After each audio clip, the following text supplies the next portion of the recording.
Here we are, haul 69, and I am looking to show off something special.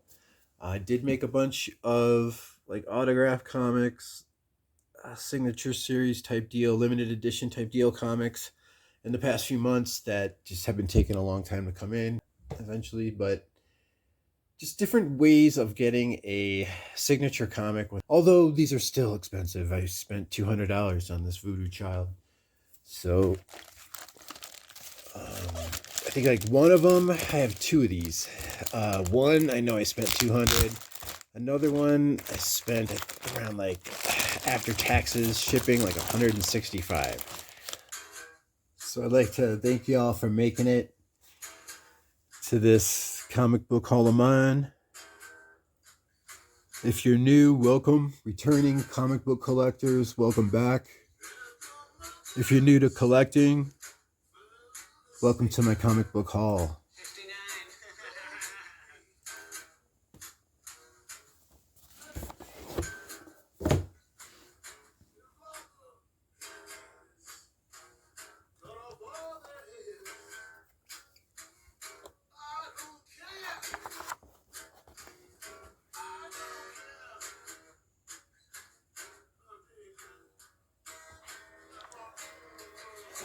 Limited to 1,500 copies.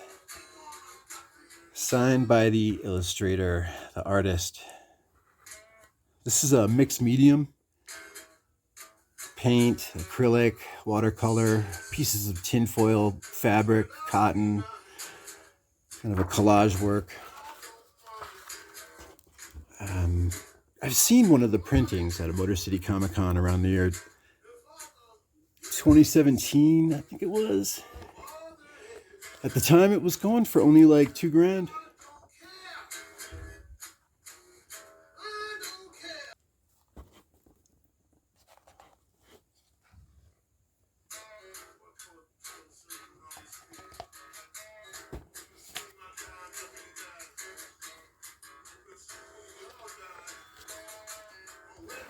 I mean, wow.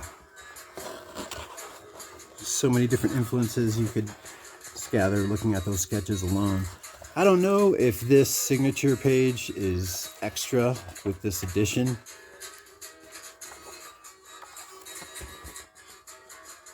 Created and produced by Martin L. Green, illustrated by Bill Sienkiewicz, Kitchen Sink Press.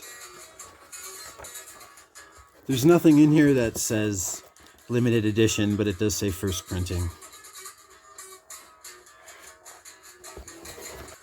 Shout out to Fred Hall Direct Edition. I sent him a reader copy of this. I hope you dug it.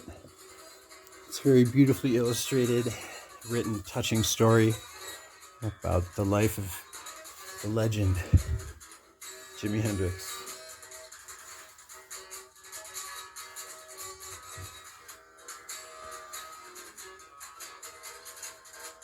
This is Hendrix, If 6 Was 9, done by D. Simmons. Covered by YouTube channel D. Simmons.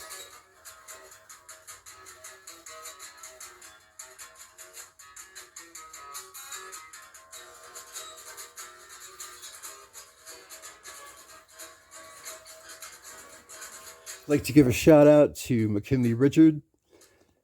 Check out his channel. Links down below. PGH Zombie.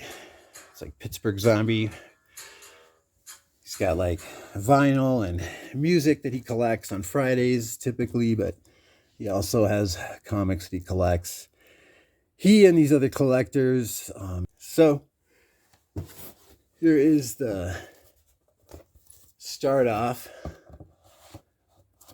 to my comic book haul. For sure, definitely check out Bat Avenger, or the Bat Avenger.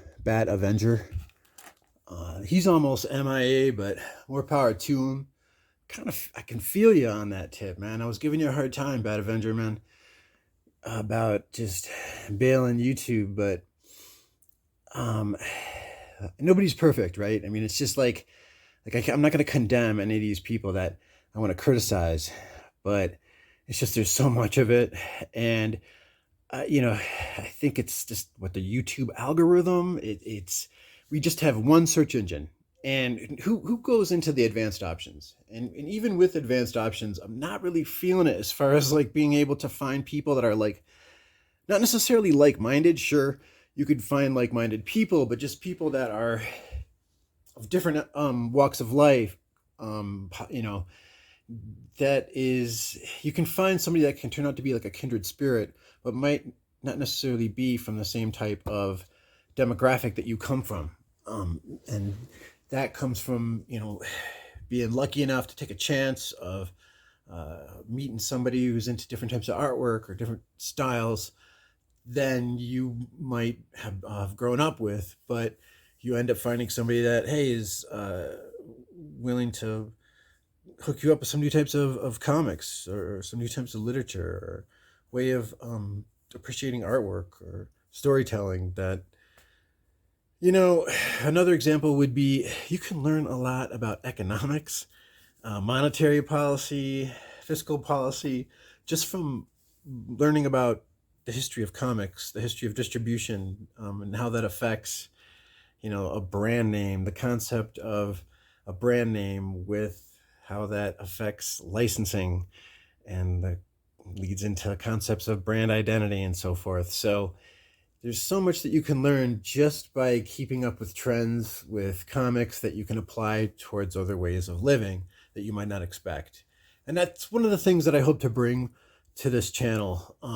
You know, welcome back, like welcome back old time comic book readers, or welcome to new school comic book readers, people that are new to the hobby, that have gotten like, you know, they've gotten a tip from a friend about, you know, some horror comic, or they just want to broaden their horizons and they don't know where to start. And what I did was I just started checking out different hauls on YouTube, and definitely documentaries. I recommend Academics Today, that's all one word.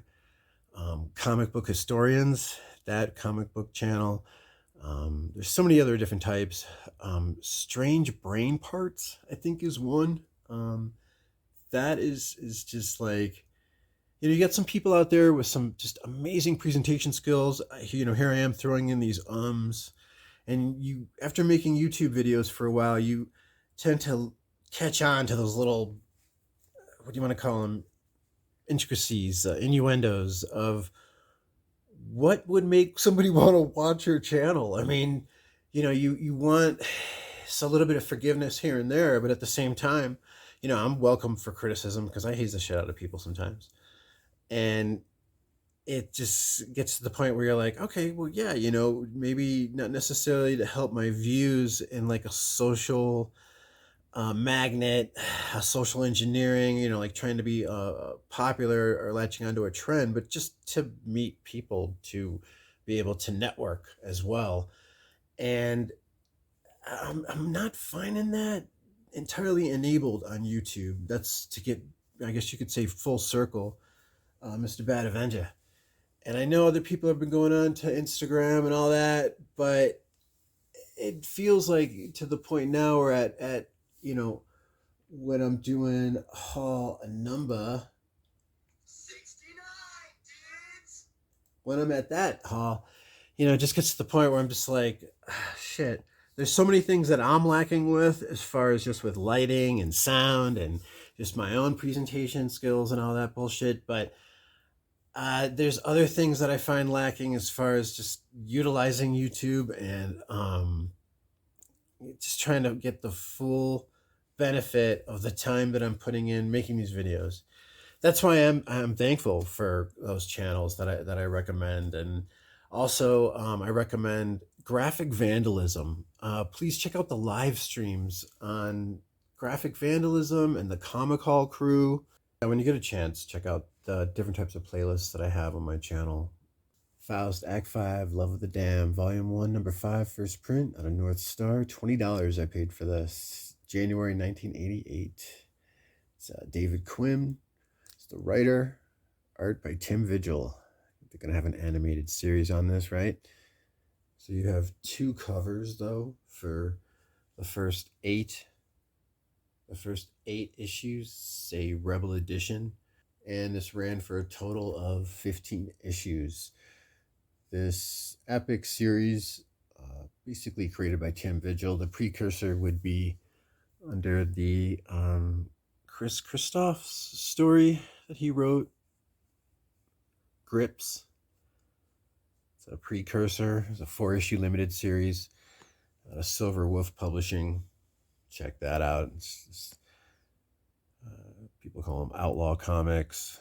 These kind of underground comics, also related to like power comics in a sense, but the illustrating with Tim Vigil is not like what they would call power comics. Power comics is more amateur, people that are just willing to like go for it, which is awesome. I love it. All levels of artwork, watching somebody even on a lowbrow level that's just willing to go for it, make a comic book. Maybe they only had one drawing class. Faust is definitely advanced graphic illustration. This guy definitely has a handle on the human anatomy. Gratuitous violence, sex, that's like that along the lines of the outlaw comic. We've got somebody that's coming back from the dead on a revenge story. Issue number 5. So that concludes my run of getting doubles of the North Star Publishing versions and the Rebel Edition versions of this 15-issue series. It ran from like 1980, 1988, I believe. I think the first issue came out maybe like January, or actually December of 87, and then do a span of like, we're talking 2012 was the last issue, issue 15. So this one is first print January 1988 on North Star Publishing. Like I said, I think North Star published the first 6 issues, and then for whatever financial reasons or some business relations, the writer and the artist took this brand name Faust and published it under their own label, Rebel Studios. They redid the first, like I said, 6 issues with their own cover, and then 7 and 8 just say Rebel Edition, same cover, different colored font. Thank you for that. Thank you for listening to that message that was brought to you by Sequential Geek's message about the history of Faust. You're welcome. James O'Barr, that is right. James O'Barr. We've got Caliber Comics, issue number 13. Now, this is really cool. The title Dead World was published by like Arrow Comics. The first 9 issues, and then issue 10 when Caliber Comics, what is that? Gary Reed, he's from the Detroit area. He converted part of his comic book shop in the 80s to publish his own comics, Caliber Comics. Took over that Arrow press label, so he got the property Dead World, the title Dead World, and it's an anthology comic book. The big deal is that since they took over in issue 10, there was an advertisement on the back. It's a full-page spread of James O'Barr's The Crow. It's a drawing of the Crow. It's an original drawing for that advertisement, the Crow holding a sword, and it's pretty badass looking, and it's just like one of the hardcore Crow collector comics. So then you've got James O'Barr that was doing the B cover for Dead World. He did that for most of the Dead World issues. Basically, you've got James O'Barr doing the B cover called the Not for Wussies cover. That's what they called it. They didn't call it the B cover. They called it the Not for Wussies cover. So he did the Not for Wussies cover for issue 10, and he did it under the name Johnny Zero, I think. By issue 13, he used his name, James O'Barr. But this is King Zombie, one of the characters for the post-apocalyptic stories. And James O'Barr did the B cover for issue 10, 11, 12, 13, 14, and 16, and 17. The James O'Barr work for the original Dead World series under the Caliber press. I paid approximately $12 for this. Dark Angel, another James O'Barr cover to look out for. Yes. I know it was just under $10. Kia Asamiya, Dark Angel, issue 20. Fantasy manga. CPM manga. And this is actually the A cover.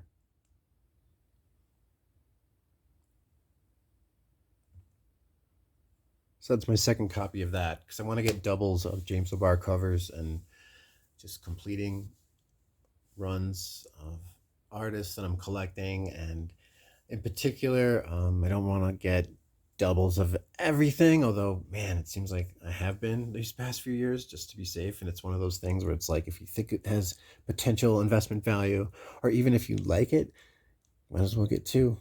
Because usually if it's something that I like, it always ends up bumping up in value anyway. And I'm not talking like, pandemic level of value, but just throughout time, people learn to appreciate non-mainstream levels of art.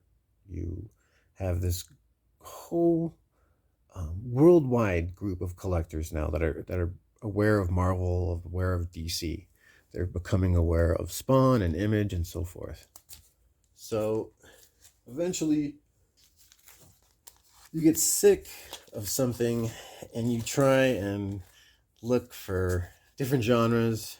You maybe follow an artist's name that catches your eye, a writer's name that catches your eye, and then all of a sudden your boundaries are expanded, and basically what you're spending money on, that demographic of spending expands as well. My point is that even if the movie genre of superheroes dies, you're going to have this collector base, this demographic that is going to be of a size of unprecedented, right?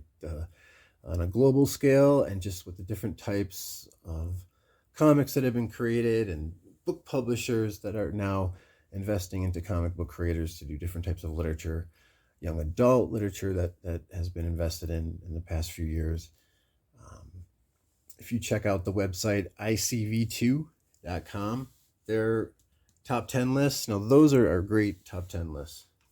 Right here we got stories that are based on this writer right here. I don't know how to pronounce it. Andrew Vox. Hard Looks. This is issue number 3. It's out of Dark Horse Comics. This issue I paid $7.35 for, and it's a James O'Barr cover. Man, I mean, you've got this super dark, creepy, incident going on here.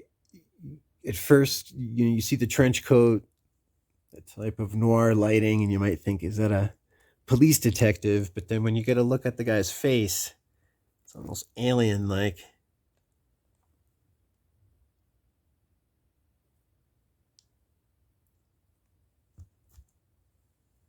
On a level of Lovecraft or something, right? Otherworldly. So much for me going at a faster pace, right? Dark Fantasies, Volume 3. Okay, so it's like issue 3, essentially.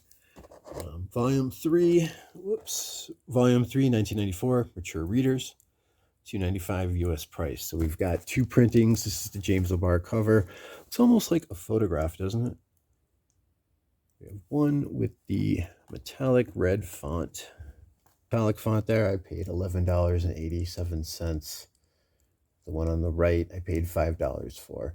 This series ran for 10 issues total, and different artists did each cover. It's the James O'Barr cover. As an O'Barr collector, I'm psyched that I have these. Actually, a note, another shout out for a store I'd like to let everybody notice. On hipcomic.com, McKinley Richard, on his YouTube channel, he notified me of that. He's got alternatives to eBay. Koch Warehouse. This is Koch. I went here in 2018. It's out in Brooklyn. And got a call ahead of time. I mean, like, 3 or 4 weeks ahead of time. Make sure they're going to be open. Let them know you're interested. What weekend you're going to be in town, because if they get enough calls, or even they were open basically, and they only open up once every, I don't know. The impression I had was like every 4 to 6 weeks. So the reason I want to give them a shout out is I went to return my order because I got like issues, I don't know, like 1 and 2 and um, 4 that came with this, and then they were all in great shape, but then there was a bend on the back of this, and some spine creasing going on in the back, and it wasn't the VF condition that it was described. So I sent it back for a refund, and then he just said, "No way, that wasn't fair of me to do that to begin with, to waste your time." He gave me a refund. He gave me all the comics. I mean, Koch Warehouse. My earlier vids that I did when I first started, I've been doing these videos now for 5 years, so any constructive feedback would help. But as I was saying, back in 2018, if you look at my earlier vid, it was with a flip phone camera, and it's very grainy.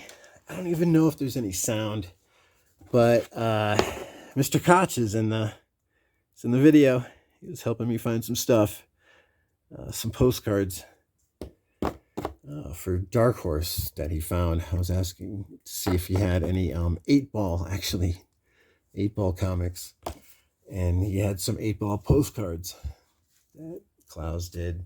Speaking of which, I'm going to show off some Peter Bag hate postcards that I got in a little bit. So here is Dark Fantasies by James O'Barr. Savage Tales, Volume 2, Number 4, Marvel Magazine, April 1986. So issue number 4, that is the first time James O'Barr is in print, and that is something that I need. It's got this amazing killer Joe Gisco cover. It's for my next autograph book.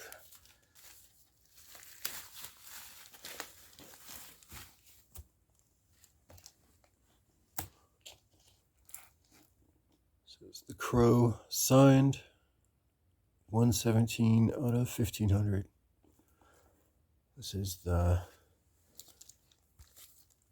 limited edition graffiti design.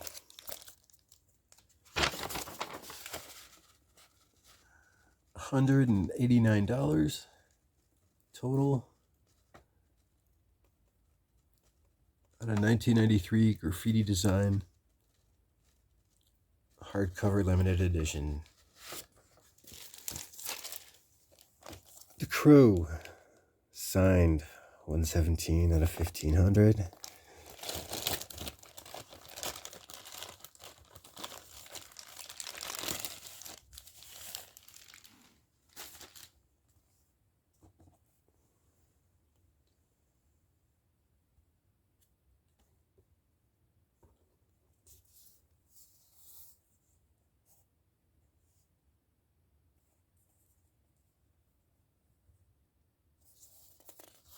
It's the limited edition graffiti designs.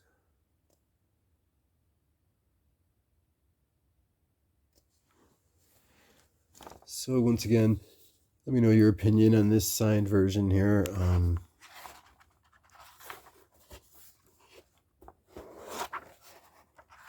So, was this page specifically added for this signature?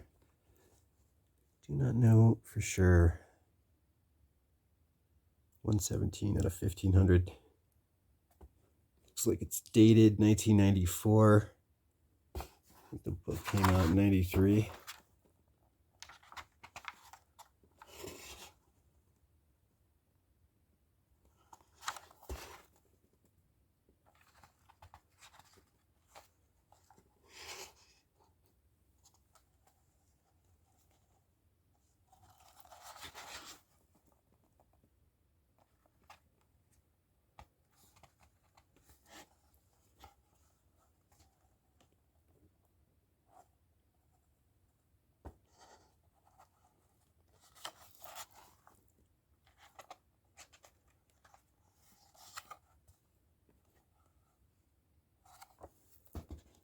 Published by Graffiti Designs Incorporated, licensed out by Kitchen Sink.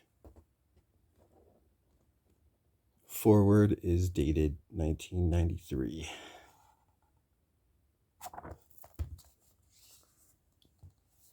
We've had some warm days out here in Denver the past week, and then today it's going to start snowing. It's the 5th of March.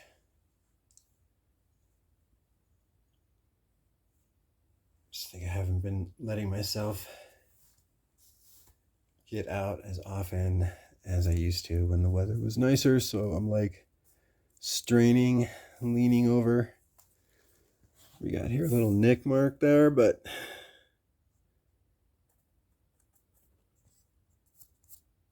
that's it. Yeah. I mean, sure, that bugs me. But,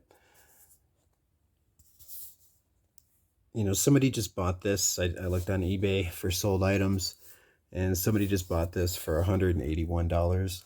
I'm not sure if that included shipping or not, but sounds like it's around the same price as what I got it for. So I think that was last month. I bought this actually last June or July. So this is another type of option for getting something signed. It's a limited edition because it's not actually published by the company that owns the license, Kitchen Sink. Sorry, I mean, I think it is Kitchen Sink that was licensed out. Although ultimately, if I understand correctly, James O'Barr sold the rights for film and TV. As far as printing published works, whether he wrote it or not, he licensed that out. I think he controls the license for print. If anybody knows any new updates to that, let me know. Thanks.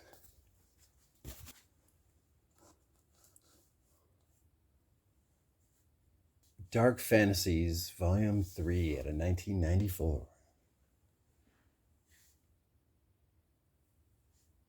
$11.87 and $5. So up next is Charles Burns. This guy, I think it's Brad Pitt's studio. I don't remember the name of it offhand, but they're collaborating with some other major film production company, and they're going to be doing a Black Hole, either movie or streaming series, but it's in development. It's been optioned, and Charles Burns is a name that I wouldn't take lightly. I mean, it's he's up there with Dan Clowes, Chris Ware, Peter Bagg. All those names came out of Fantagraphics Publishing in the 90s. Some of them from the late 80s. And that's a great place to start if you're new with indie comics. 1995 was the first issue of Black Hole. It's a black and white comic, written, drawn, inked by Charles Burns. This description for it's pretty cool that I noted down. So the first issue came out in 1995. The last one, issue 12, came out cover date December 2004. This is issue 9, cover date December 2001. First printing. These Black Hole comics you're about to see just complete my doubles of first prints of issues 1 through 12. All right, so you have this coming of age story. Takes place in the 70s, Seattle, and this STD is going around. It's causing these physical deformities. Some of them are pretty absurd, like an extra mouth in someone's neck, I think. Or this one girl has a small tail. Some of them are pretty grotesque. Ultimately, they have to leave home. Kids that strike out on their own, living homeless, trying to put the pieces together with what the hell is going on with their lives. Some drastic changes that are taking place in this story that has this dark cloud over it. Black Hole has been described as kind of a horror comic, this dark, noirish, almost along the lines of a David Lynch. I gotta say, some of that dark line work, it's almost like scratchboard, if you're familiar with that. Almost like the Mesriel wood prints. Inadvertent, uh, deviant lifestyle. This issue 9 I paid $8 for.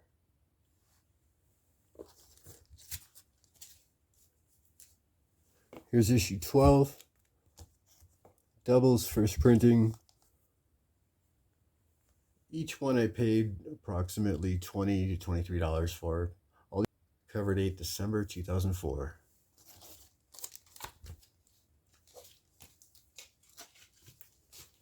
Each of these I paid approximately $3.75.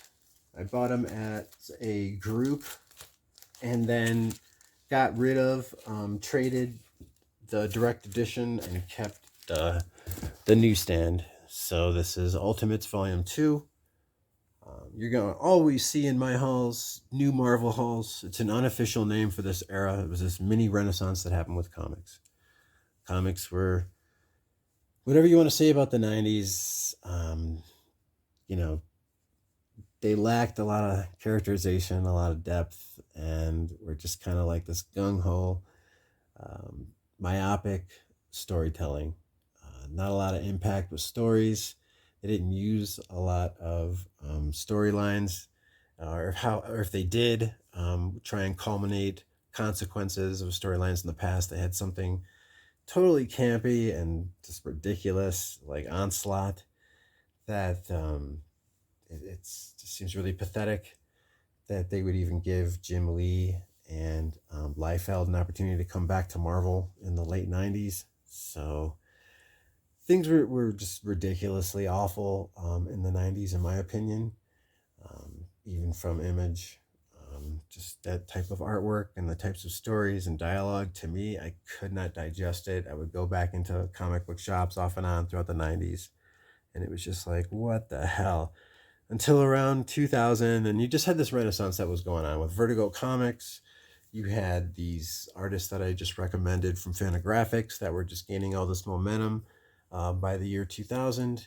And Joe Sacco, excuse me, Joe Sacco is this sequential journalist, comic book journalist out of the Northwest. And he's like one of the first journalists that does sequential.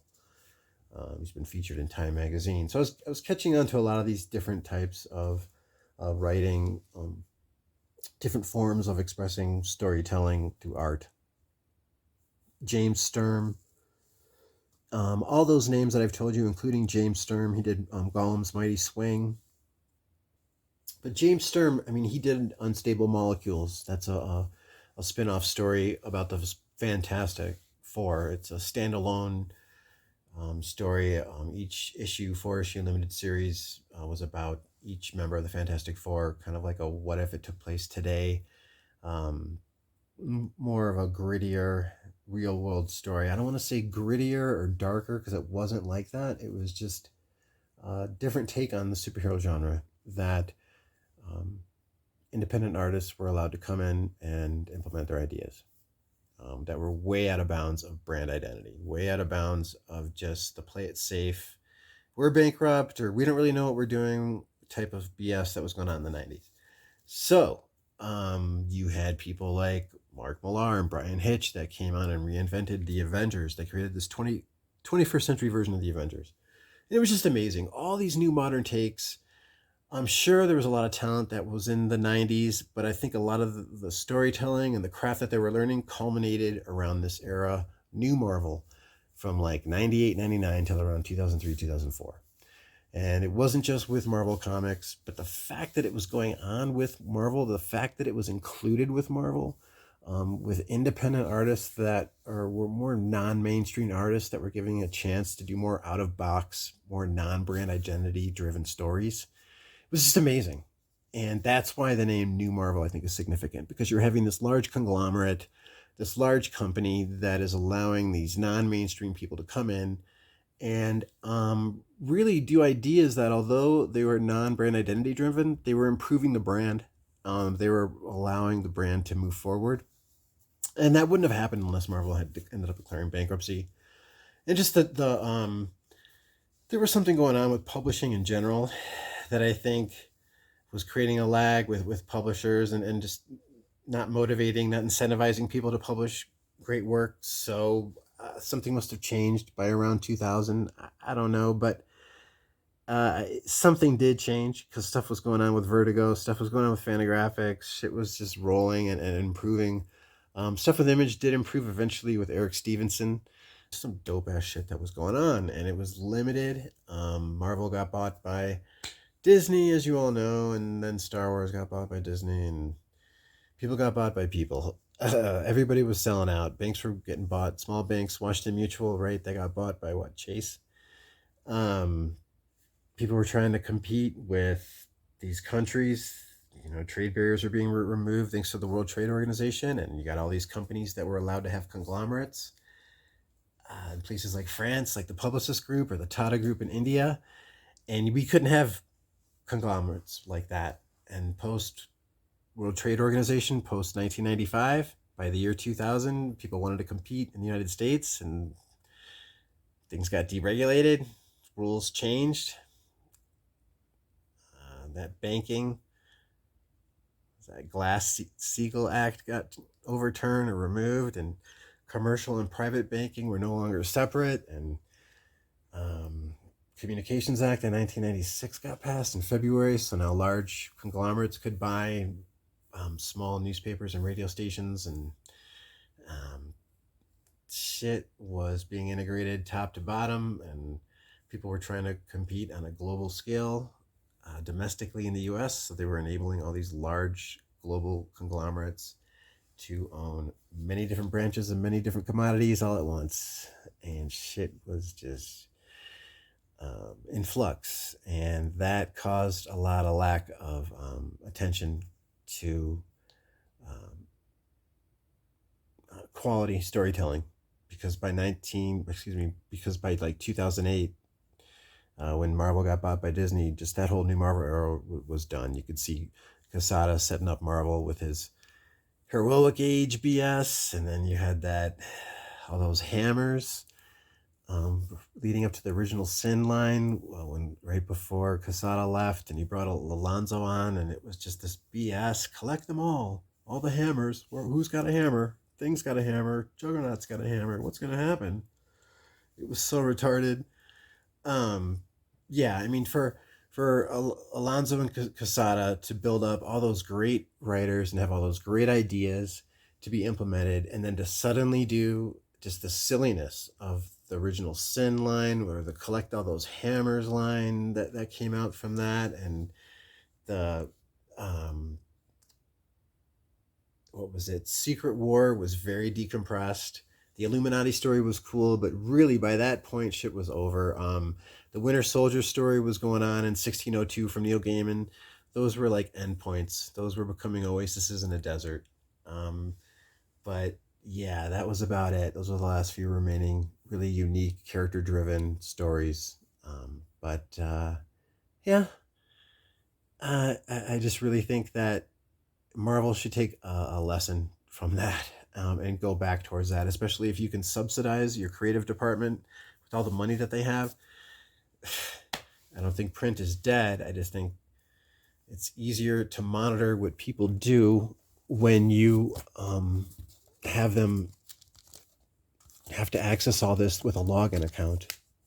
If everything's online, then the amount of money, the return on investment from data mining and predictive analytics, from tracking what everybody does, accessing these things, that's more what it's about.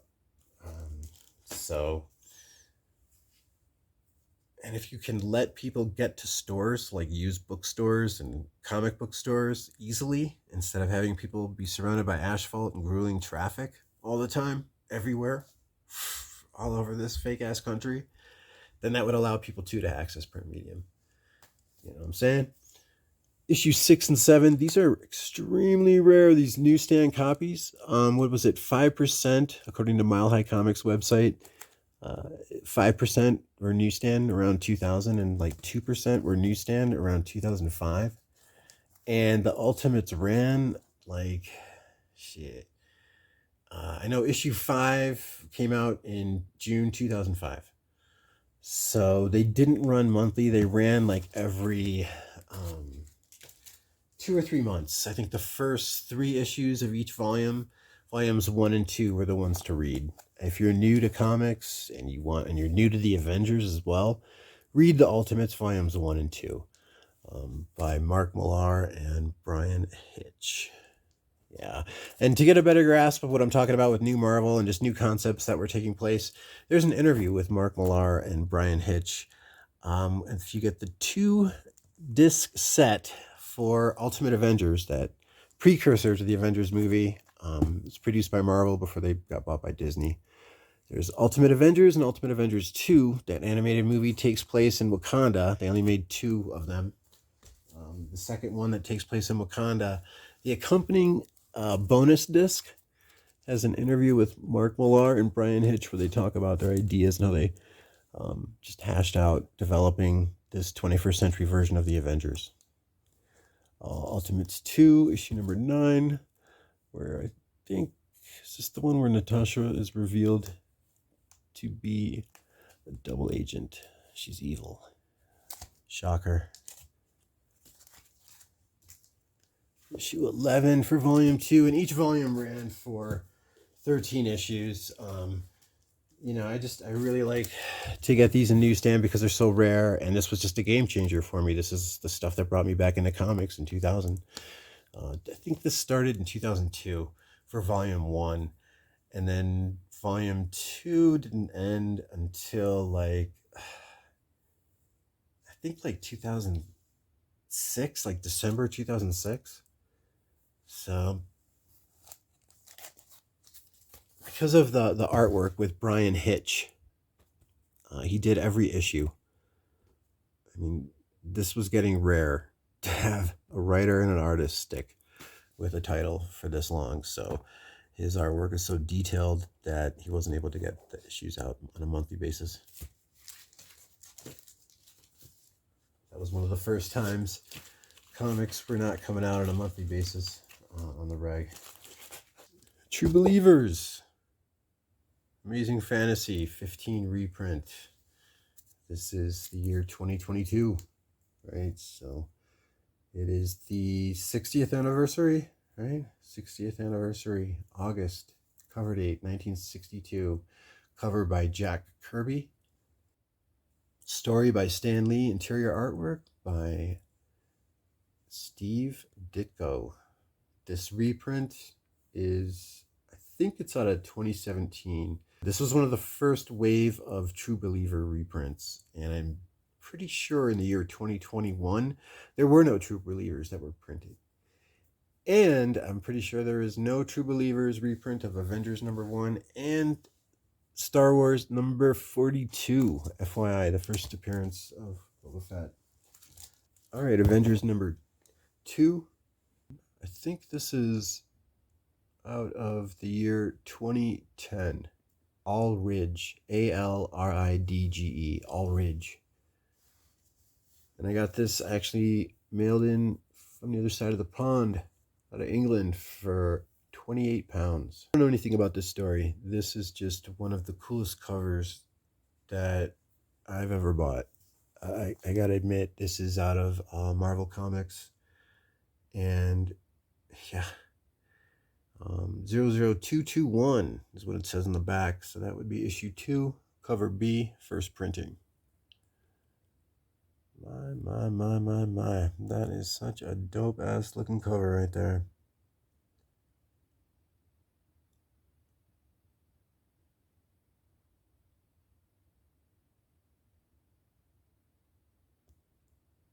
Wow, so I bought one copy at a comic book shop like 4 or 5 years ago. I first got back into spending money on comics, and just want to finish up some spending I've been doing, like I keep saying, and Just going through my spreadsheet. It's like, hey, you know something? I'd like to get doubles in this.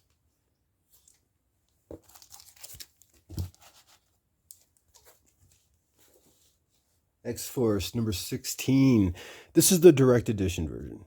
There would just be like a hashtag symbol there without the issue number.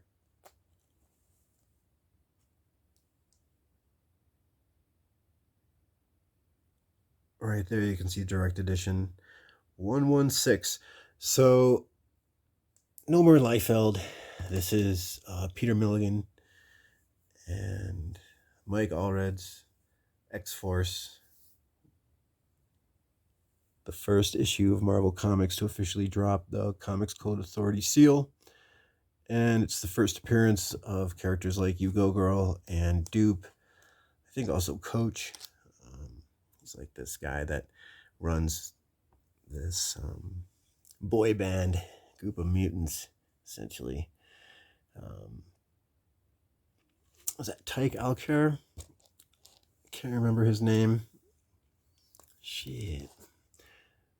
A lot of people die in this, but I think it's Tyke and You Go Girl that survive.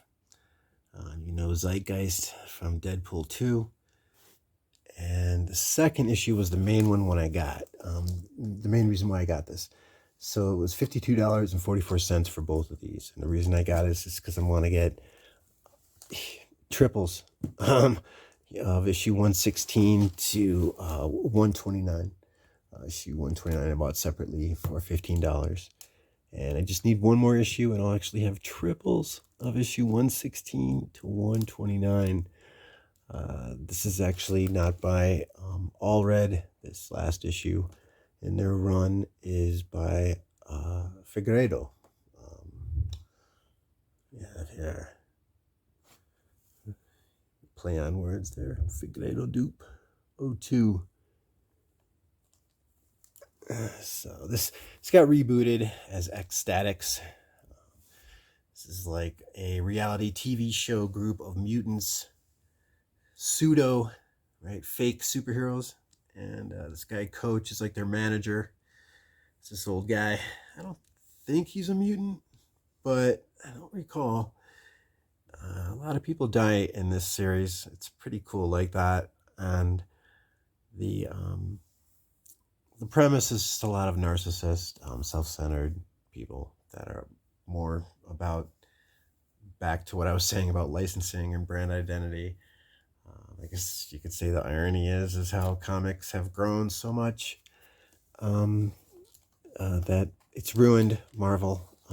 They've restricted the types of stories that they're telling so much based on brand identity that it's hurting the development of the actual stories, which I think, hey, you know, you publish an issue once a month for years, for decades. You're going to get good errors, you're going to get bad errors.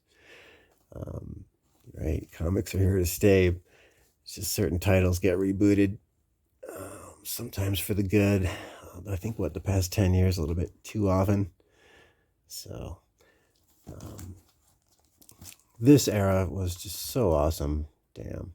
So they rebooted X-Statix anyway, and X-Force, and they called it X-Statix, which was like the brand name for these guys. Which is, like I was saying, back to the irony of, now we've got characters looking at themselves as brands. Yeah.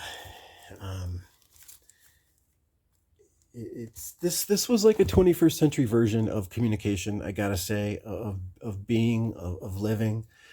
You know, I know that there's so much, unfortunately, with social media and the way that you would show panels and stuff. It's almost like you would show somebody show a screen, show somebody using a screen in many instances than you would actually showing people walking up to somebody and talking to somebody. I mean, even panels that would show somebody walking up to somebody, talking to somebody, having that stranger respond to them, giving them eye contact. I mean, that's, you know, when you see that happen in TV shows and in movies today, it's almost like literature, TV shows, comics, they're still written for people that are in the 20th century.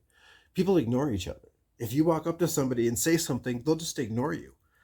If you tell somebody behind the counter that you don't like their service, that it's dismissive, it's rude, and you just say it casually, you're like, dude, come on, why would you act like that if I'm trying to ask you a question and you're giving me a hard time? If you even try and say something casually, the response is, I'm sorry that you feel that way, or oh well, that's your choice. Like, with no eye contact, no empathy, no emotional response, no, not necessarily emotional response, but acknowledgement. If you are in a public place, you interact with people, especially if you're behind a counter or even if you're a customer walking into a place. It works both ways. There is a level of decency and communication that I think are thrown out the window when large companies can just make money from outsourcing, offshore hedge funds, futures trading, automating jobs, uh, lobbyists for tax loopholes, right? So eventually it wears down valuing things like accountability, cooperation, work ethic. So management, they just keep track of metrics, key performance indicators and budgets, and that becomes their policy. So there's a lack of long-term sustainability and quality, which would maintain reader interest and fanability, so to speak, instead of just creating bubbles of fans. Short-term fans, you can have characters and things develop long-term. Not that nothing is like that, but there isn't a lot of attention paid to those concepts. That's back to what I'm saying about YouTube and the different types of ideas and people that I'm looking to be exposed to, or just for props to be given, an outlet for props to be given. And it's not necessarily it needs to be given in a form of a top 10 list, okay? But or in a form of people that are smug, or superiority, or might makes right because they're so successful, so they're going to express themselves like douchebags. um it's like a two steps forward, one step back type of process that we're in right now. So it's like, be grateful that there's even some technical expertise out there that's being shared for free, right? You can look at it like that too. So but if we're in the age of computers and it's already 22, 25, going on 30 years of the internet, really, you'd think that there would be more accessible forms of knowledge, of communication, of concept sharing, that that there would be a more of a collaborative environment that would be enabled. And for more reasons than one, we know that that hasn't been going on. That hasn't been incentivized, unfortunately. That's my soapbox, man. That's the point that I want to make, right? I mean, this is my 69th vid, so that's where I'm at. That's what I'm saying. Yo,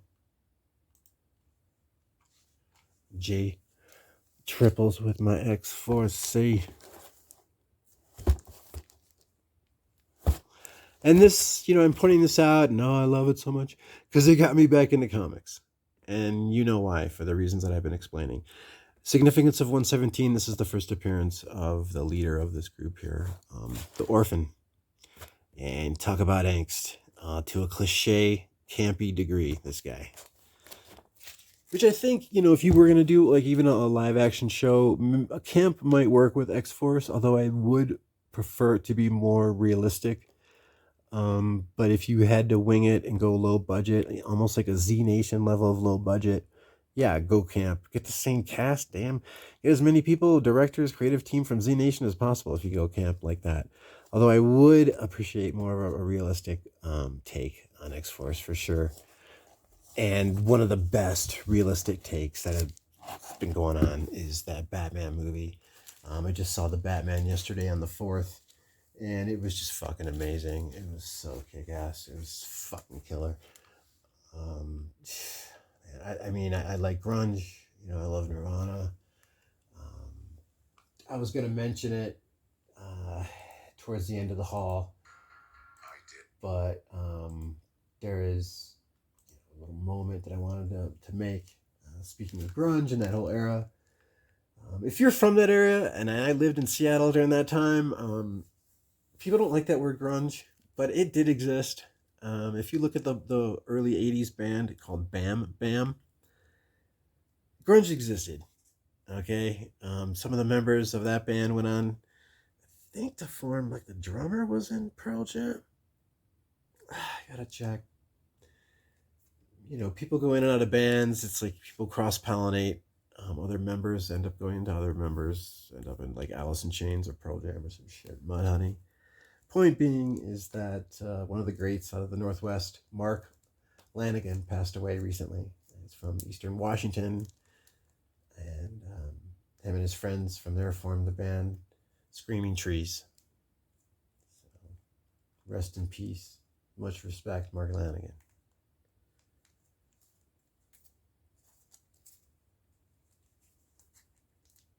He passed away at the age 57 and was the baritone, the vocalist for Screaming Trees. Y'all got to check out some of that Screaming Trees. Screaming Trees, y'all. Screaming Trees. Some good shit. Good memories. Good times.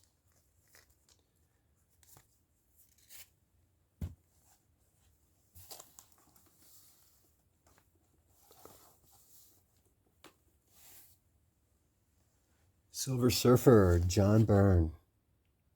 1982, June. Got this for $10.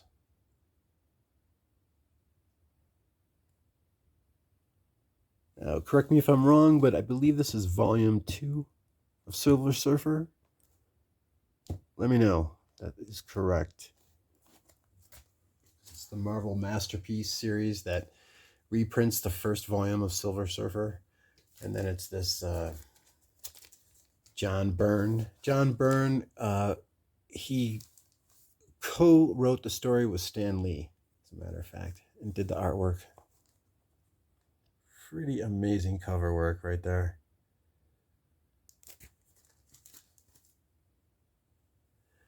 These these postcards. This is just this one side. Where did I get these? I got these at like a.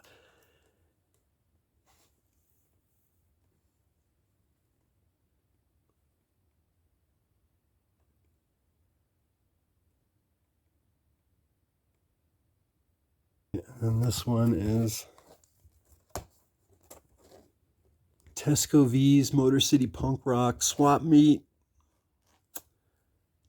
at the Loving Touch, Woodward Ave, Ferndale.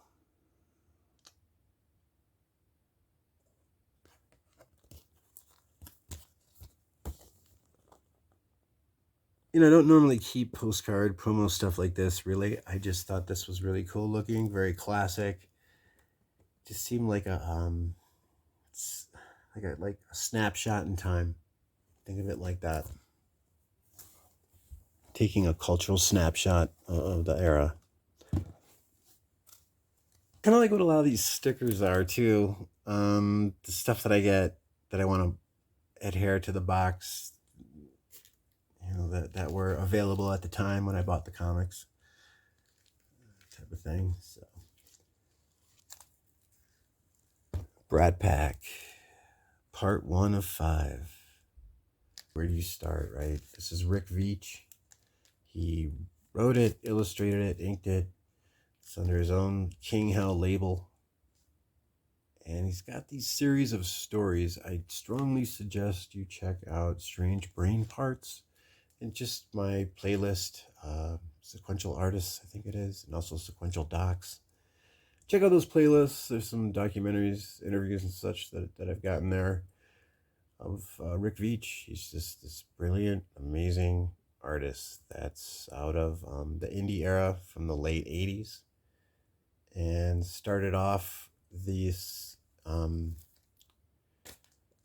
critique of the superhero genre, how it's gone from Superman fighting congressmen, corrupt businessmen, wife beaters even, to fighting aliens and all this brand identity based bullshit that is taking away from people spending money on a good story. My point is that if this stuff was for free, then fine, we do whatever you want. But also, we are spending money on this stuff. And I think a lot of people are following stuff just based on, well, I just like Batman stories. Well, I just like reading stuff by this writer. I just like this, which is cool. But then when it is like banging your head up against a wall after a while with the type of storytelling and characterization, and it gets too basic or too predictable or too um, people too page rate driven, right? Like the artist is like, hey, I've got a page rate. If you're not going to pay me enough, then this is the artwork you get. I think it taints the gene pool. It taints the whole um, experience of being in a shop, whether you're new or whether you're old.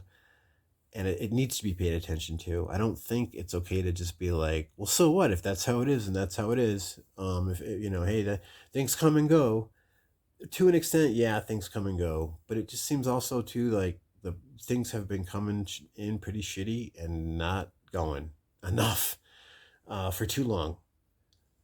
And one of the artists I think that would agree with me on that point would be Rick Beach. And the take on superheroes is pretty raunchy. It can be to a certain extent, to many extents, and you have certain stories, these limited series that coincide with each other, not in a direct way a lot of times, but in how he critiques the superhero genre and the publishing industry.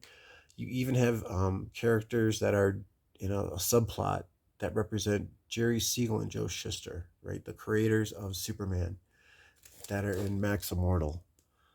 And Max Immortal is this, I mean, damn, you've got Mark Millar's Red Son of Superman landing in Russia, right? Of what that would be like.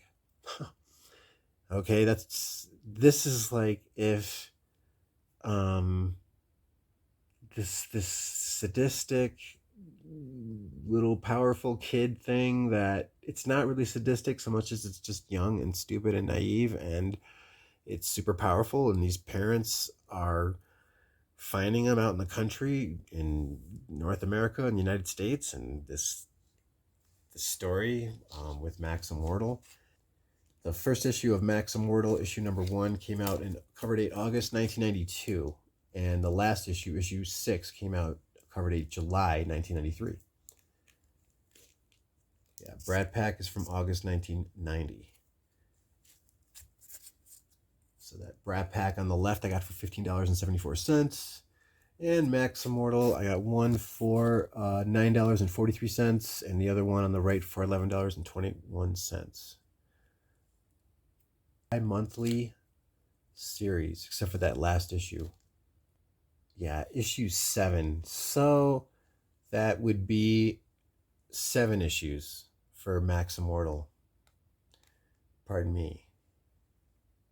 Issue 6 came out July 1993. Issue 7 came out December 1993. Sorry about that. I'm at this point where I don't care if people are like, well, if you didn't read this, you obviously didn't read the story. Oh my God. Hey, look, I've read issues of Max Immortal, reader copies that I found. I've read issues of Brad Pack online. Plus, I've read the first issue with a reader copy that I have. This is like my third issue, my third copy. I have so much time and so much energy. And if life was better, then I would be able to read a lot more. But right now, I'm looking to get things because I need to get some shit done and over with. And this Brat Pack, Max Immortal, that's the name of that book right there. It's a 2-issue series. It's really hard to find in their mint. You know me, I will throw it back in the water. I'll throw that fish back if it's just a fine copy, especially if it's after 1986. 1985, 1986, you want to get stuff as nice as possible. Those high print runs. Which then became collectible. Brat Pack, Max Immortal, this whole superhero genre, if you want to know where's it all headed before the whole superhero bubble bursts, I don't know if there's going to be a superhero bubble that will ever burst, honestly. I don't know if that type of paradigm is going to be effective in the 21st century, but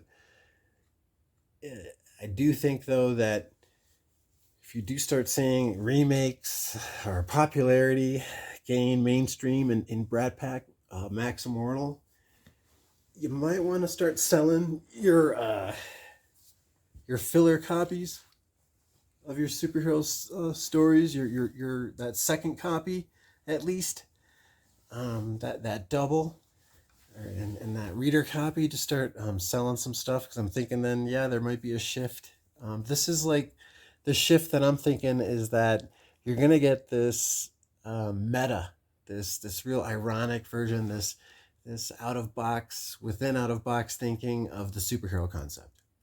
And one of the ways to do that, one of the directions that has been taken in, is with the King Hell Rick Veitch take on the superhero. It is not the end all. It is not the ultimate form of this taking the superhero concept to the limit, but it's one of them. And it's one of the most popular, well done ones that have gained, I guess you could say, some gravitas throughout the history of superhero comic book reading. It's gained so much attention because a lot of the points that he makes are done in this very I put it, gripping manner. Yeah. Let me all know your take on Rick Veitch. If anybody has been reading Brat Pack, Max Immortal. And like I was saying, although I haven't read all these stories, there's just certain stuff that I want to get because prices have been climbing. And, you miss the boat on a lot of stuff. And I'd like to get some Rick Veitch, OG Rick Veitch items that I really believe that since this type of story has gained so much recognition, his take on the superhero has gained so much notoriety every year that, these original issues of his Max Immortal and Brat Pack, his King Hell universe, the original issues of these, the first printing of these, I think are going to be where it's at. So it's under his King Hell label, but it's also, I think it's Tundra. So is that Kevin Eastman? Let me look it up. Kevin Eastman founded Tundra Publishing in 1990. So this is out of 1992. I believe it's 1992.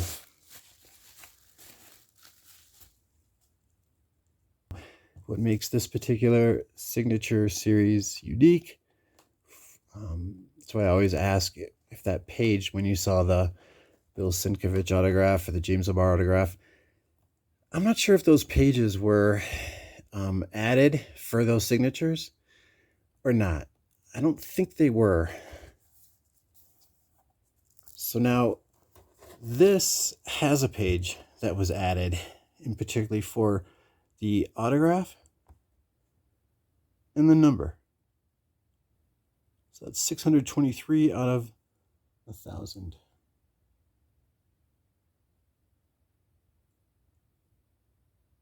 This Brat Pack hardcover from 1992, actually.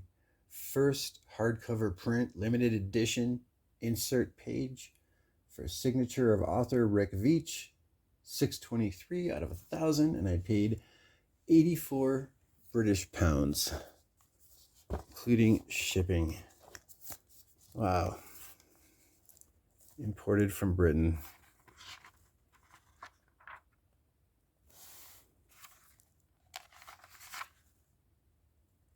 Forward by Neil Gaiman out of February 1992.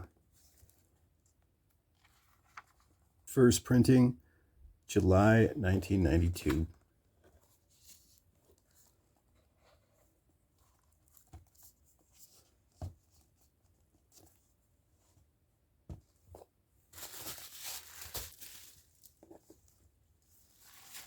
And oh my god, I forgot to mention, as far as my shout outs, I like to continue mentioning right throughout this haul, 666. I mention this guy often because he does thorough research and he doesn't just follow trends. He follows the rabbit hole. If you don't know what I mean by that, check out one of his Down the Rabbit Hole videos and you will understand. This cat does data mining essentially. This cat 666. It's like the word triple and the number 6. Yeah. 666 No, 666. Now this one is spendy. All right. So you saw that other signature edition of Rick Veitch's limited edition hardcover for Brad Pack. So now we have the limited edition hardcover of Rick Veitch's The Max Immortal. This is all.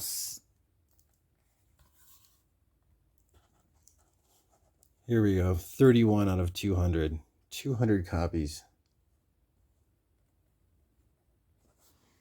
This limited edition hardcover contains the first and second issues of The Max Immortal.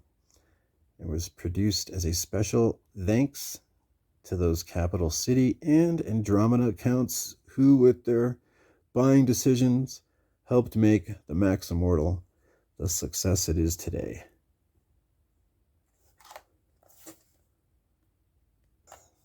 Copyright 1992-93. Rick Veitch.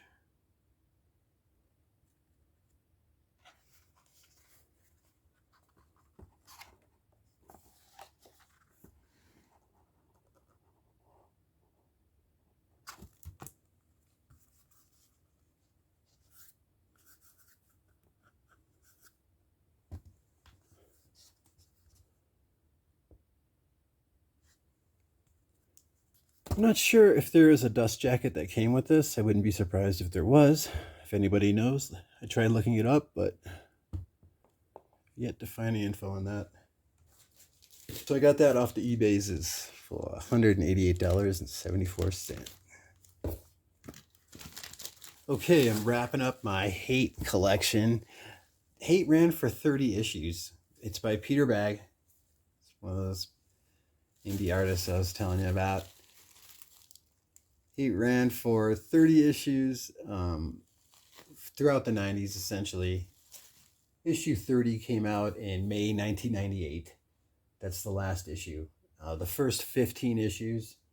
So this guy, Buddy Bradley, this is basically a huge chunk of my, I don't know, 20s, I guess you could say. Yeah, definitely. Check out the first 15 issues of Hate.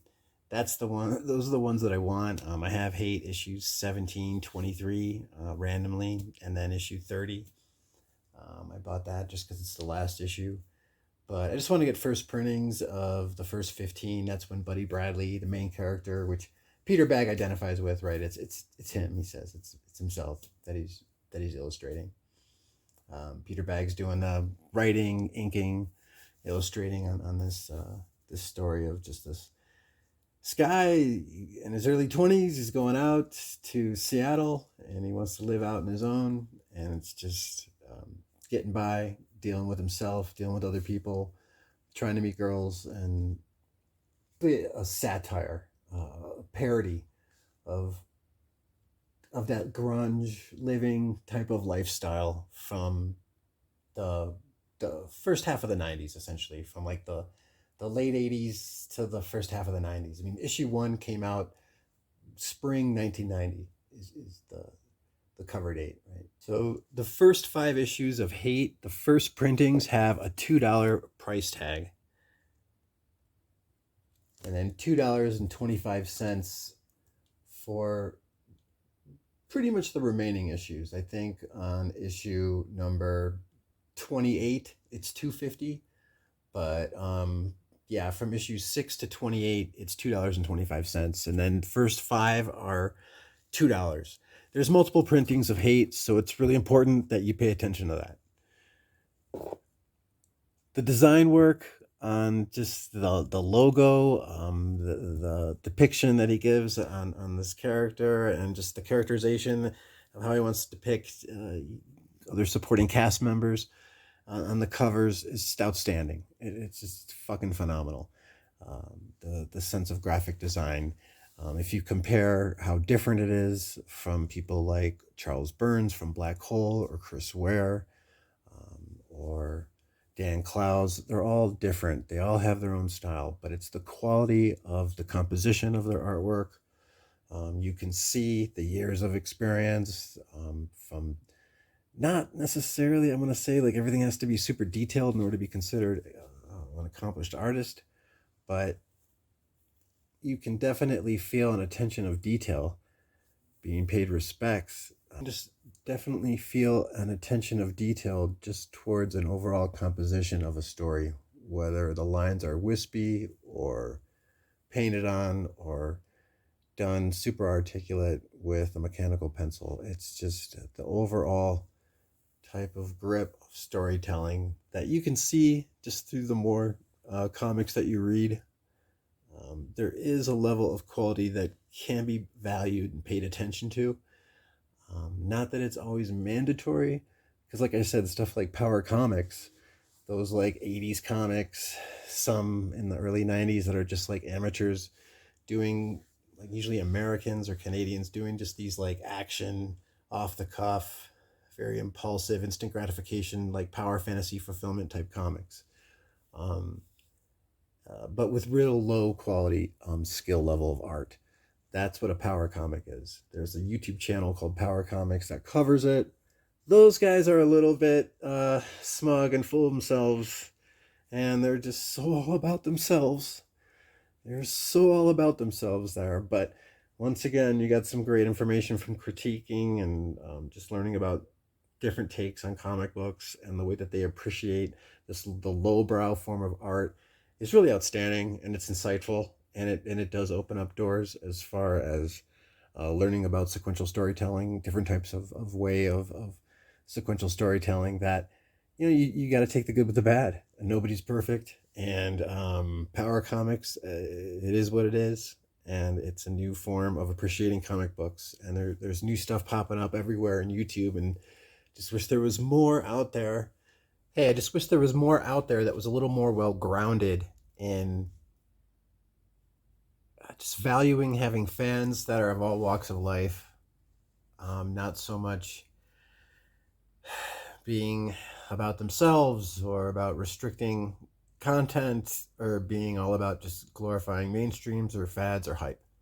So that's just what I was getting at with my whole take.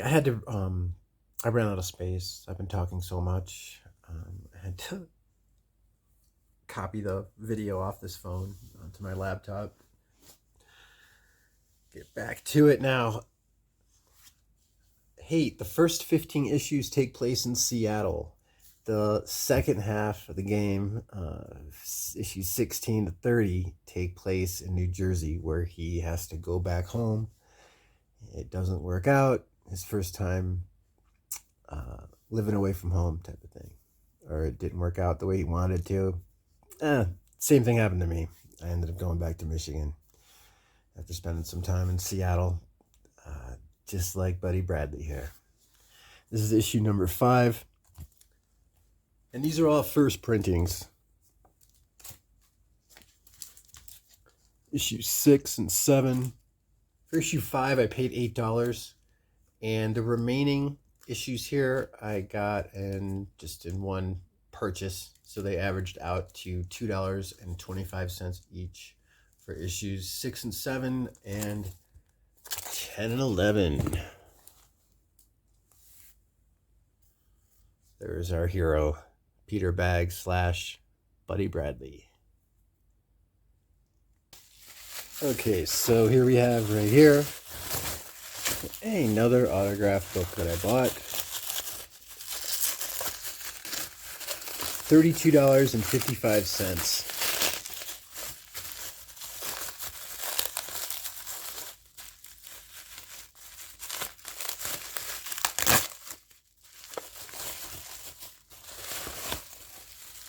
So here is another option for getting something autographed. I have yet again another hardcover. And now this one Right, it's the first edition hardcover. Volume 1 for Hate. Volume 1 of the complete Buddy Bradley stories from Hate by Peter Bagge. Now this one is out of Fantagraphics. As you can see here, special, signed, and numbered. Even has the word special. See, it fits in with the modern day mentality of the United States. Limited hardcover edition. Special, signed, and numbered. So that helps, having that on the dust jacket, right? Because I was concerned for a moment, because right here it's like there's a card. It's like a sticker. And at first I was like, well, couldn't any bookshop print out those stickers? This is a number, what is this? This is number 165 of the special hardcover edition of Hey Buddy. Limited to 750 copies and signed by the author, Peter Bagge. So that with this dust jacket, special, signed, and numbered, limited hardcover edition. Once again, special. From the former USA, that means that I matter, because it says special. But it still is signed and numbered, limited hardcover edition. So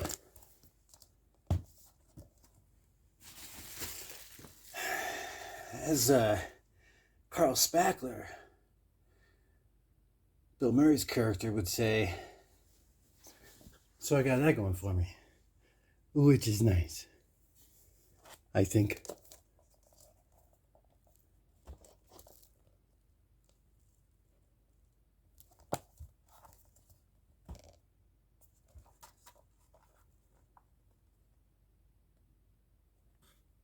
Introduction by J.D. King, 1993.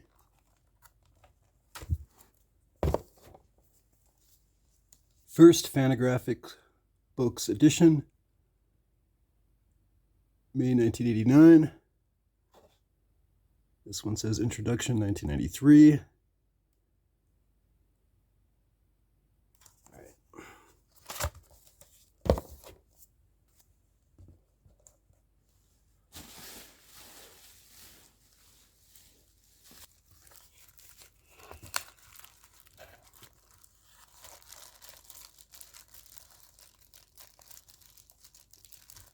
$15.75. It's a set of 10 postcards out of 1990.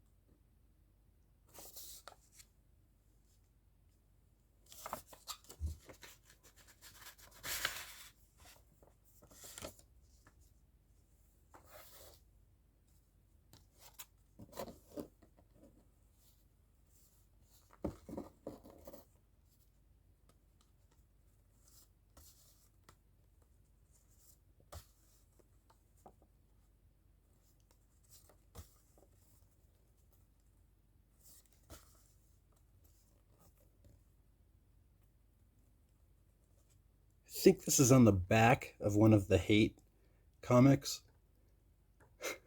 And like all the books that are listed here are real. Like, one of them's like Charles Bukowski.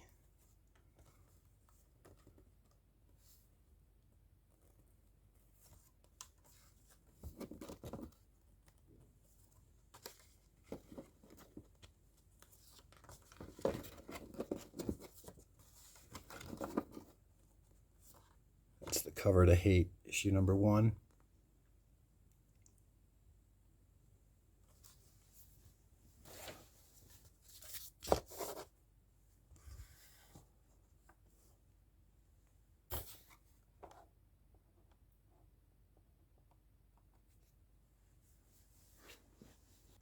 I'd also like to give a shout out to the YouTube channel Random Collector 23. He actually collects cards, uh, comic book related, movie related, science fiction, mainly comic book related cards, different genres. I think mainly superhero actually, but he's great at giving me constructive feedback, and I appreciate the comments that he makes. He's giving me a shout out on his channel, but honestly, I think that if you are either new to card collecting or you just want to get like an awareness of what's going on in that market and you're not sure which channel to check out or which ones are reliable or worth visiting, Random Collector 23. It's all one word. Random Collector and the number 23. Please check out his channel. Let's give it a shout out. He just seems like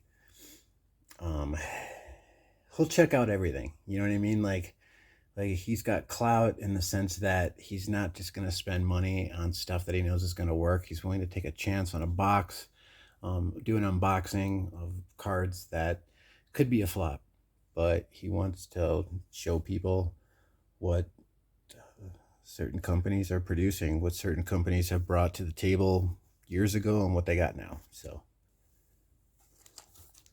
does he read hate? I don't know. I mean, there's those hate postcards. That's what reminded me of his channel, because I was thinking, nobody does postcards, but the closest person that I know that does cards on the reg that I follow is Random Collector 23, because I mean, they follow comics, but there you go. PGA Zombie, man. Easy Zombie, Pittsburgh Zombie. You were saying on your bucket list, one of the items that you were looking to get of all the portrait hip hop family tree comic covers to get fucking A is the Third Eye variant, the Easy E variant for hip hop family tree.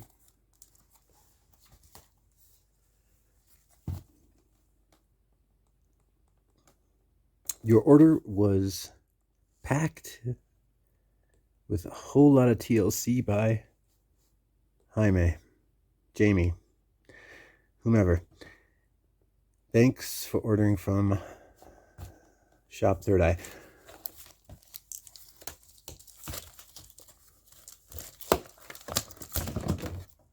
Some packaging, like the tape super close to the comics. Never do that. Never, ever, ever, ever, ever, ever, ever, ever do that. In any capacity. In any capacity. Never do that. Like, I don't know what to say. Figure it out. Put them all in another bag and have that bag. But when you cut that tape, have it cut the bag that these are inside. Don't ever, ever, ever put tape directly next to the comics like that. Damaging your product. Not cool at all.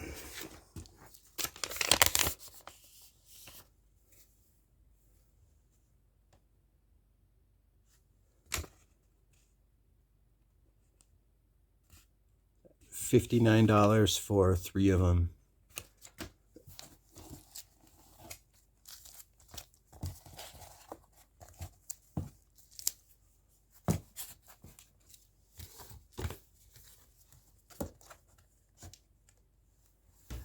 There you are, hip hop family tree. I now got triples of all the portrait covers, variant covers. That was my main goal. I have this in a 9.8 CGC blue label, as well as the Slick Rick. But I also wanted to get just triples of each raw. And I got doubles of the full run of all the printings except for one. And it's the one that's got, it says Hip Hop Family Tree, and then it has the 25th anniversary border, like the Marvel Comics homage in a sense, like swipe from Marvel Comics 25th anniversary border. and has Shakti head to toe. And he says something like, "My, I look nice." Like, "Oh my, I look fine." Something like that. And it's not a portrait of him. I mean, it's like a front profile, but head to toe. And he's just totally tricked out. He looks cool as fuck. Fitting the times, the 80s. I don't know, for all I know, late 70s. But yeah, it's Shakti. And that is this super exclusive variant of Hip Hop Family Tree. And it's a 3-in-1 or 2-in-1. With my Hip Hop Family Tree portraits.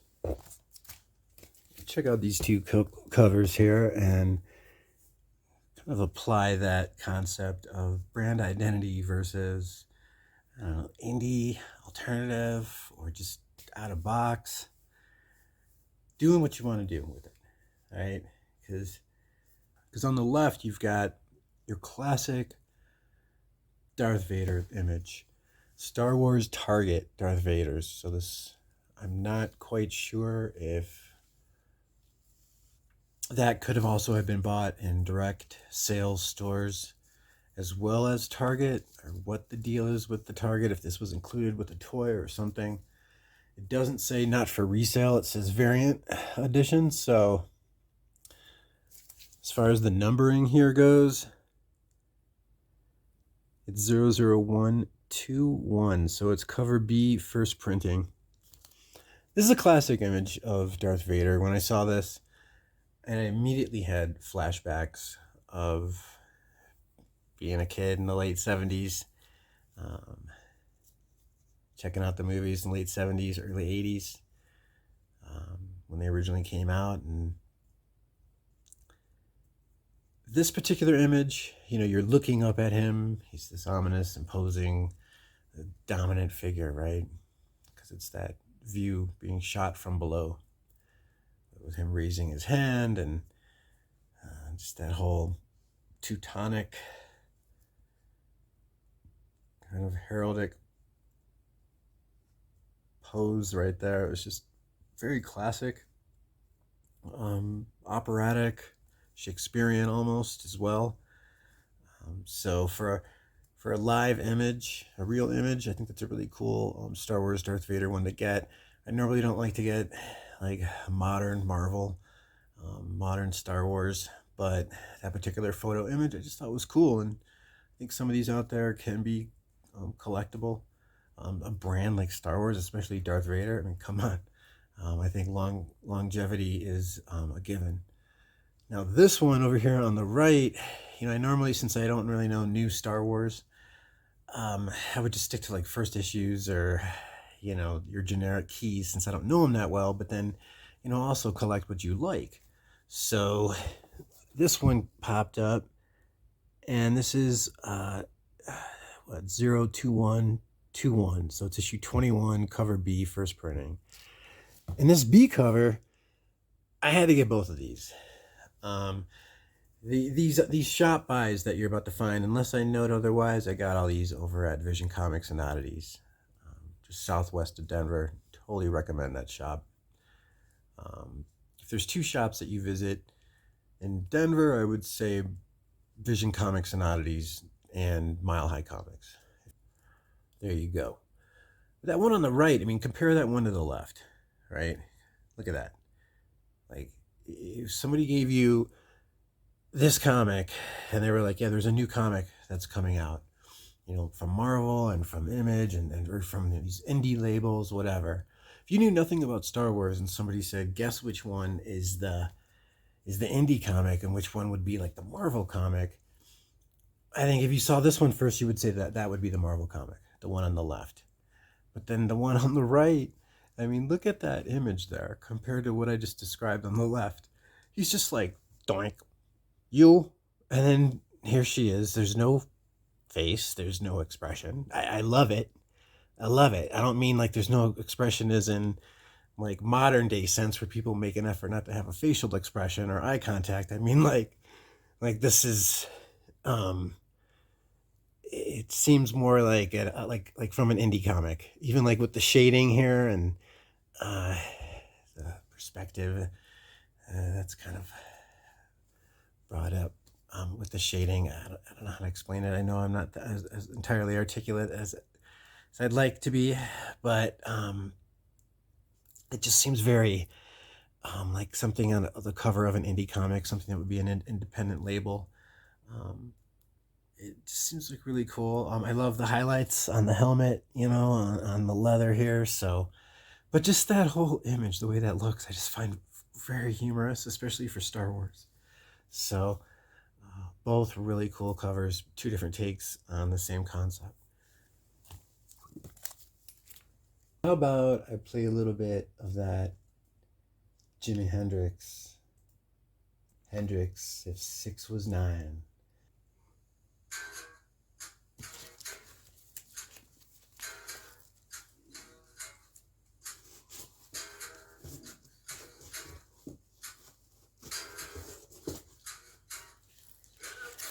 Spider-Man number 9. Excuse me, Spider-Man number 8. Todd McFarlane out of 1991. $20. Actually got this at Amazing Fantasy. This is very fine near mint. 1984. Jim Shooter is the writer. Marvel Superhero Secret Wars Newsstand Edition. We Can Never Go Home out of Black Mask, issue number 1. That's the first printing. Got that for $20. Hood, Kinlan, Rosenberg. Paranormal People with Powers on the Run. Space Hawk. Basil Wolverton.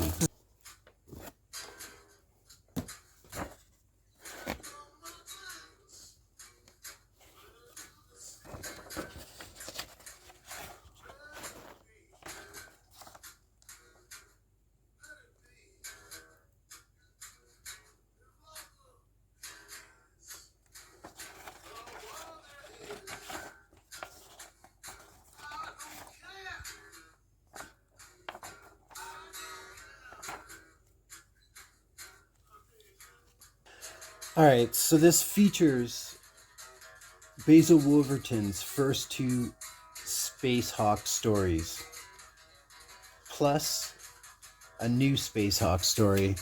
This was originally printed in 1989.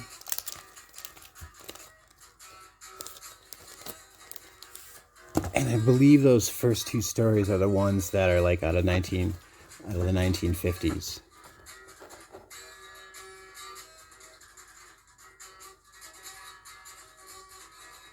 Though I'm not seeing it dated throughout. Look at that.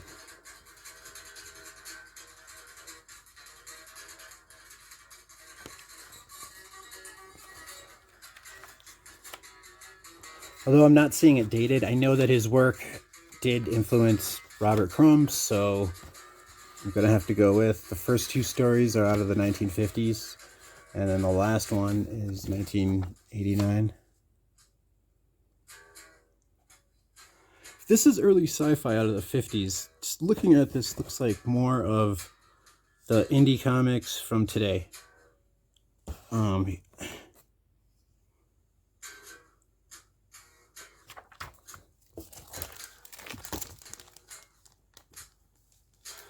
So as you can tell, I'm new to Basil Wolverton. The Complete Crumb Comics hardcover special. What makes this special is that this is a hand-bound hardcover with an inserted page. It's 150 copies made. This is copy 81 out of 150 with Robert Crumb's autograph. $165 total. This page, the color is slightly different. It's more of a like vanilla. And you've got this is a special handbound hardcover edition of the Complete Crumb Comics Volume 1, signed by the author, numbered and limited to 150 copies. This is 81 out of 150 copies with R. Crumb signature.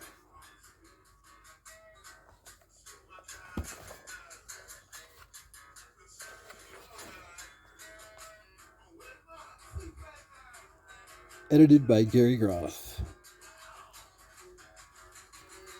Fantagraphics.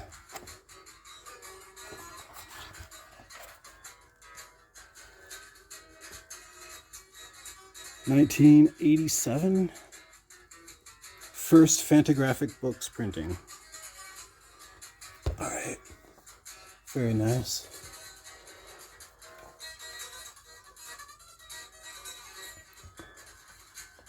I know there's a lot of volumes of these. I have the first printing of the first 4 of these. Not hardcover, just the regular trade paperback version.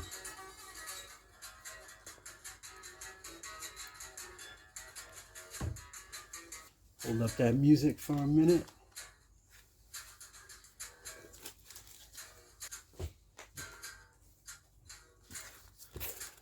War of the Worlds.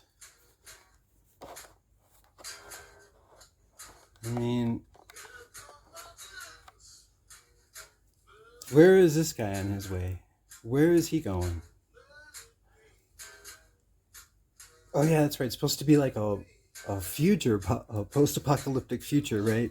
I mean, shit.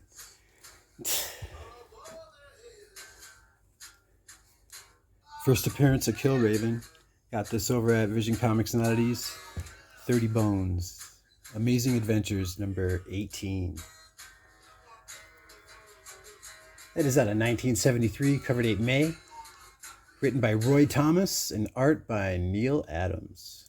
It's a John Romita Sr. cover. You know, this actually, this particular universe, by the way, is called Universe 691. And it actually diverged into the Guardians of the Galaxy universe. The post H.G. Wells, like when H.G. Wells had the War of the Worlds attacking outer space. Well, this is if it was successful. Right? They mate humans, have them fight off in the gladiatorial battles, and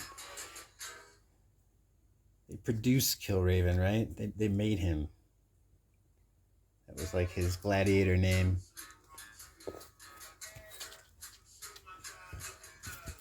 Miracle Man, number 11. So this is the reimagined version of Miracle Man. You have the original version that was created by Mick Anglo. So yeah, the original version of Miracle Man was invented by Mick Anglo. And the big deal with Miracle Man is that there was this one shot with Kang that came out last December, about 3 months ago. And he had this like, I don't know, Russian scientist, Russian professor that was sort of like his sidekick there to kind of witness his works. And he had this journal, and at the end of this comic, in his journal, it's like the whole him traveling through space or something. He couldn't remember everything, and he looked in his journal and he sees the symbol that he wrote down in his journal, and he couldn't quite remember what it was, or he knew it was something wondrous to come. I didn't read the story. This is a review that I found. Just trying to keep up with why is everybody suddenly interested in Miracle Man. See, everybody, what's up, motherfucker? Miracle Man, bitches. Right? Nobody's going to mention Miracle Man until some shit is happening with Kang, myself included. Damn. Interestingly enough, though, I did just get my Miracle Man hardcovers on. These came out in 2014. So I'll learn about Miracle Man.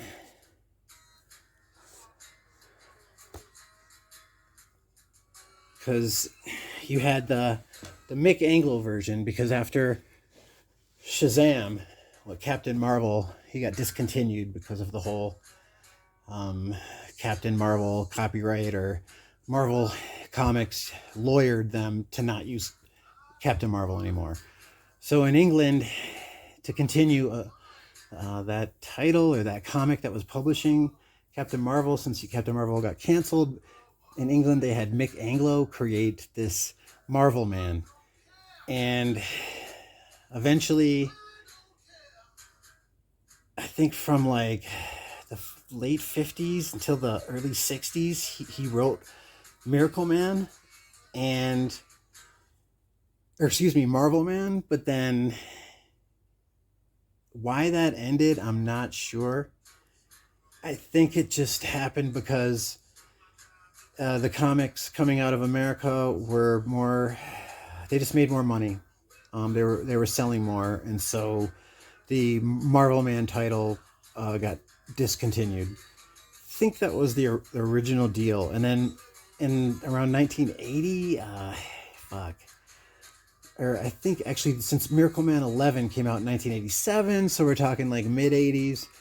Alan Moore created this line of comics from Eclipse, Miracle Man, right? Because of Marvel Comics, they couldn't use Marvel Man. But Marvel owns Epic. I don't know how that would have turned out if it was under the Epic title. Maybe they would have been able to do a Marvel Man. But yeah, Eclipse Comics. So Alan Moore and John Totleben. This is new to me. The whole legacy with Miracle Man. I know, like, another shout out, Howler Mouse. That's a channel to check out. He's big on Miracle Man, and him and his crew will reference Alan Moore and John Totleben. Basically, I know that, like, Alan Moore was redefining the superhero, and a lot of it was these psychic, how do I say this, psychodrama. It wasn't just action, it was more of a psychological drama, thriller, mindfuck. I don't know, this guy, he turned out he was a government experiment, all those experiences that Mick Anglo wrote about in the late 50s, early 60s, those turned out to be like an ex machina created by, Alan Moore redid everything, saying that something about those guys were in suspended animation and they imagined everything and they were created by some type of technology or organisms that were left behind by these aliens. And then in this 11th issue, this guy, he meets the people. I think his name is like Mark Moran or Mickey Moran, some shit like that. Mike Moran. He meets the aliens that he derives his power from, and he ends up becoming, this is another Rick Veitch. Damn, no shit.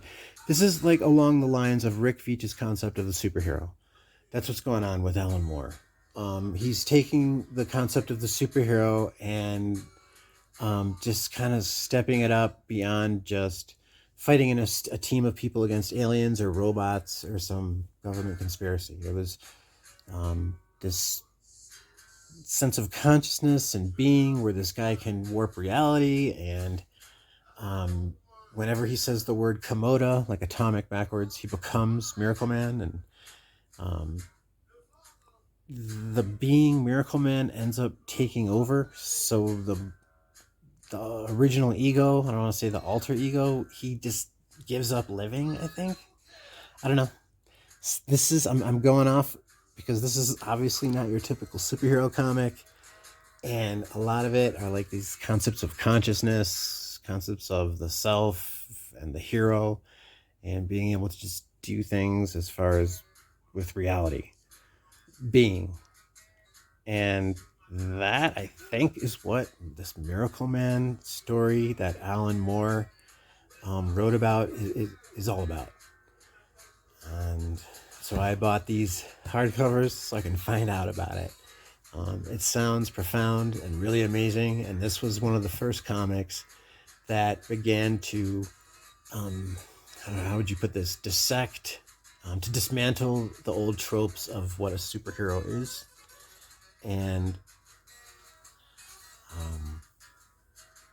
take things to, I guess, what was originally interpreted as a darker level, but I guess with Alan Moore, it was more of a just grittier. It was something that he was experimenting with, and it was a genre with superheroes that he was trying out. He wasn't saying it was an end all, because I know that when he eventually worked on Watchmen, everybody thought that's how superheroes should be, dark, as well as with Frank Miller's Dark Knight Returns.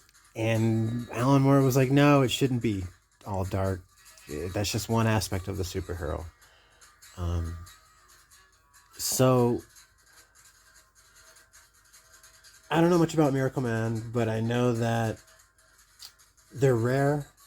And since I'm quitting comics as far as like buying stuff en masse, like I have been, buying stuff just as a collector's item or a bucket list or because you think something's going to be cool.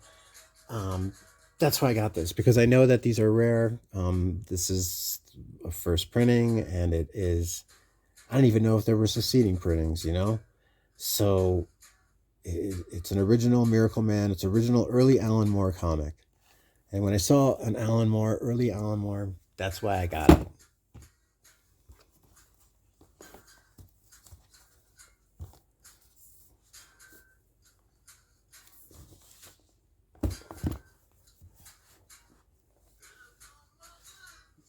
I've got issue 1 and like a 3D issue 1 as well. And I've got issue like 3, I think I found. And all of those I found like cheap, like $5 and under.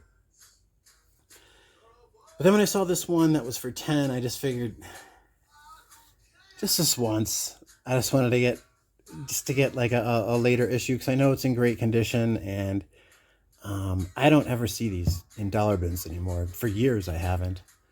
Let me know y'all's feedback if you think $10 is too much for a Miracle Man number 11, because I think this is one of those next level superhero books that when the movie fad ends or wherever it goes, the crowd that are still interested in reading comics, in particular the superhero genre, it's inevitable that you're gonna end up reading like a Rick Veitch version of a Superman, of a superhero, and the Alan Moore version of a superhero. And then after, I think, issue 15 or 16, Neil Gaiman took over. That's Miracle Man 11, May 1987. I thought Miracle Man came out way earlier, like 1980, 82, but... Okay, so I guess like this Miracle Man story, or Marvel Man story actually, was launched in 1982 out of Warrior magazine. That was out of England, out of Great Britain. And I think the reprints are these comics, Miracle Man, and it had to be renamed to Miracle Man because of Marvel Comics and their whole lawyer thing. Yeah, August 1985, Eclipse began reprinting the Marvel Man stories from Warrior. They were colored and resized, renamed and relettered throughout as Miracle Man to avoid further problems with Marvel Comics. Issue 1 through 6 reprinted the Warrior content, after which Eclipse began publishing new Miracle Man stories from Alan Moore. And then eventually Rick Veitch and John Toddleman worked on this same title. So there you have it. Alan Moore, Rick Veitch, Neil Gaiman. If you want to get a modern take, a next-gen take on the superhero, check out what those names have been doing.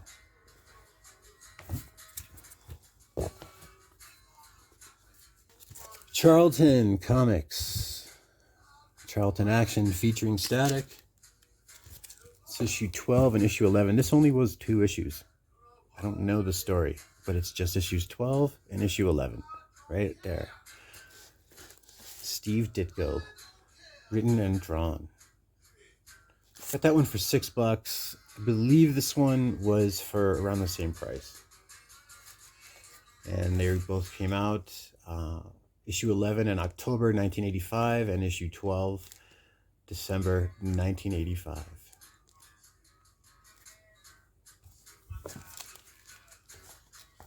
You heard of Mr. A, right? Steve Ditko's precursor to Rorschach. this comic right here, I didn't know much about it. I just did some research on it, and came out in 1975. So you had this series that the first issue was published by Comic Art Publishers. That was Mr. A. This is actually published by Bruce Hershenson,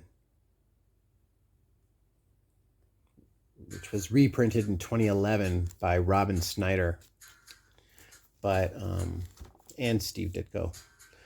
But this original printing, 60 cents, out of 1973. And that Bruce Hershenson is the publishing label of the following issues after Mr. A. So Bruce Hershenson did issues D2, D3, and then D4, which is the second Mr. A story. And that's it. As far as I know, there were just those 4 issues in this particular type of H series story by Steve Ditko. Punisher War Journal 6, part 1 of a 3-part saga, newsstand. What year is that? 1984. So it was around 50% newsstand, 50% direct. I still think that if it's newsstand, it was getting beat to shit, though, especially in the spinner racks, airports, drugstores. Direct editions, especially, definitely if it was by 1983 or later, people were buying doubles of this comic by 1984 in direct edition. They were. I was going to comic book shops since 1982.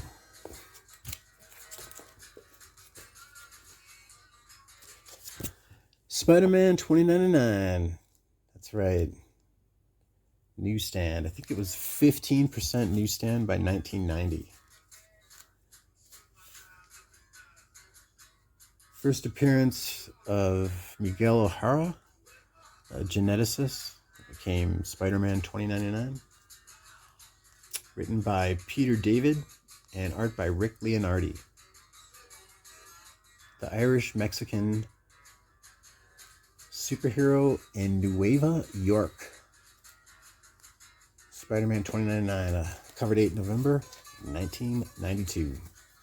The last Todd McFarlane issue on Spider-Man, issue 16. There it says, "Bye, Todd." It's a direct edition that I got for $6.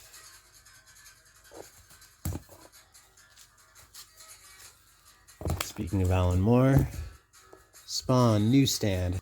That's the Alan Moore issue I was referencing. $6. Unopened, Rise of the Midnight Suns.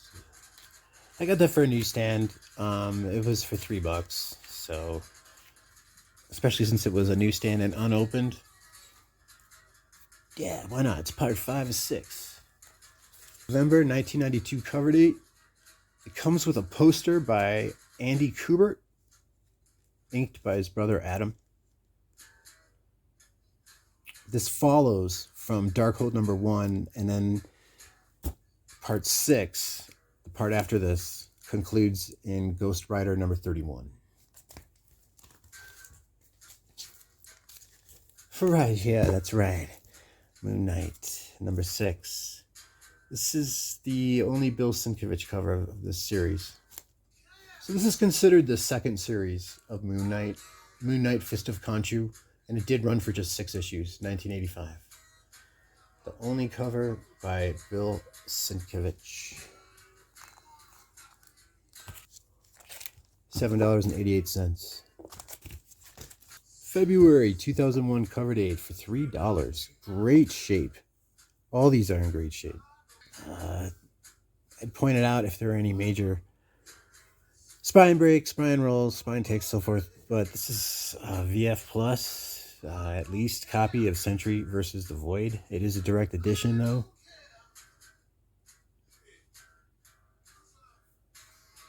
Yeah, people were just returning to Marvel around this time.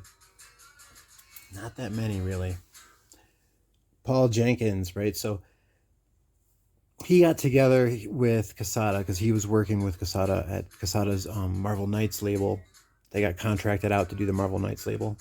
and then that led to Joe Quesada becoming editor-in-chief.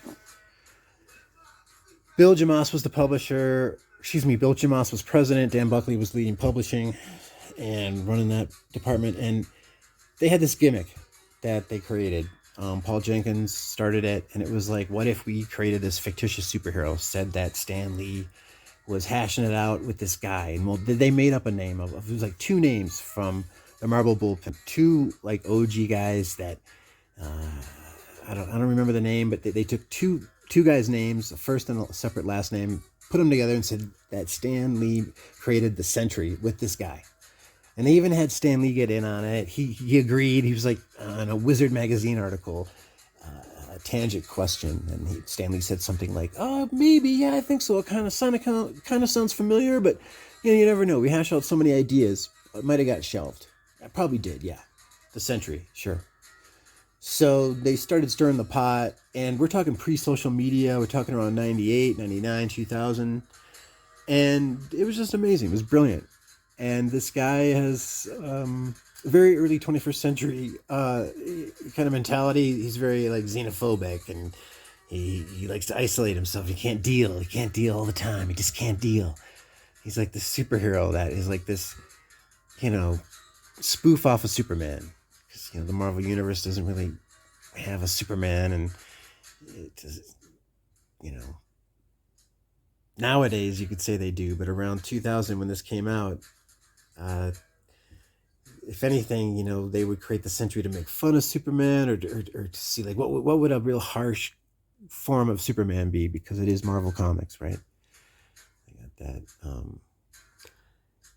bad luck, that black cloud they always got to put over somebody's head at some point. So the Sentry versus the Void, the alter ego of the Sentry. He had to be put to sleep. He had to have his mind wiped, just like all the fans, in real life didn't know about the Sentry. Well, nobody knew about the Sentry. The story as to how he got his mind wiped and everybody was made to forget that he existed. It's mixed. Some of it is Franklin Richards, some of it's Reed Richards, some of it's Mastermind from the Evil Brotherhood. Or everybody forgot the Sentry existed. They needed him to forget that he himself existed. And it got to the point where it was like in the first 7 through 10 of the New Avengers by Bendis, they had Steve McNiven do the art, and it was like Paul Jenkins was in the comic. Sentry was like a figment of Paul Jenkins' imagination, or Paul Jenkins was a figment of the Sentry's imagination, because he's basically kind of like a Miracle Man concept. We're going back again now into this superhero that can go beyond just saving people or fighting aliens. It's about getting to the point where they can alter reality. Once again, we're getting into this concept of the superhero, and breaking the norms of what a superhero is, so to speak. I wasn't into I like the concept of the Sentry and the whole backstory behind it, but just the whole like him having xenophobia and being so angstful all the time, and curling up in a ball and hiding himself up away and only coming out when he's needed, and he just can't deal all the time, and it just got a little bit too fucking much, going nowhere.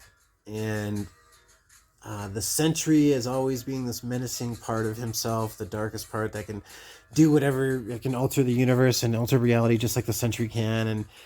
And it just is this downward spiral of bullshit. I think that I guess he has his moments, but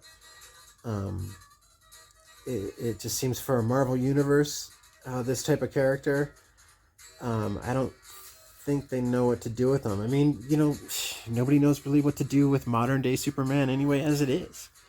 And I think that gets back to talking about Rick Veitch and Alan Moore and Neil Gaiman and so forth. So it's almost like if you want to do something with those super powerful type of characters, then you really got to change how comics are written, the paradigm behind superhero comics, and breaking free of that whole commercialization, I think, is that restrictive ability for something as powerful, that those restrictions of licensing and brand identity being applied to something as powerful as like a Superman, a Miracle Man, a Sentry is probably just as absurd as the over commercialization of these overpriced comics. It's absurd. It's just as absurd as trying to have the Sentry be written in a modern day Marvel comic, right? And on that note,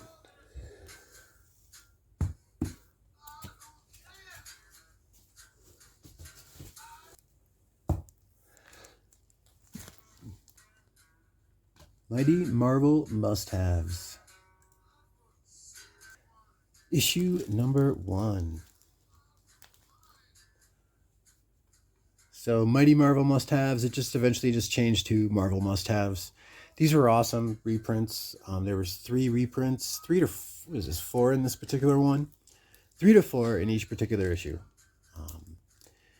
I've got doubles of the first issue. These are newsstands. I think these are extremely hard to find. Once again, the year 2000, you had 5% newsstand. Reprint of Origin. Also, the Richard Corbin story, Startling Stories banner. So that's pretty fucking dope. Mighty Marvel must-haves, right? We got ourselves issue 2, which is really what I wanted. I have issue 2, another copy, and then I ended up getting like this one and this one, both of these together as a set, and then I just decided this one was pretty cheap. This was like $5, including shipping. And then these two as a package were $15, $7.50 for each, basically. And there was a slight, you got a color break right there. This one isn't perfect. The other copy that I have is, but hold up, is that color break in the bag? I think it is in the bag.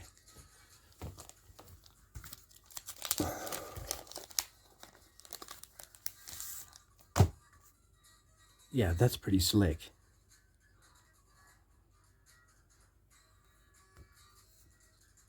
Nice. That was the bag. So yeah, we've got a reprint of Amazing Spider-Man number 36. Since a newsstand of that is out of reach, since I've already got, a 9.6 of Amazing Spider-Man 36 newsstand, CGC 9.6 blue label. And then I've got the Dynamic Forces copy of Amazing Spider-Man 36. That's volume 2. And that's the one that has the inker. It does like a remarked drawing of Spider-Man on the cover. Yeah, new Marvel era basically is my motivation behind getting these. That era, 98, 99 till around 2003, 2004. So it got me back into comics, and I just had a lot more focus on originality.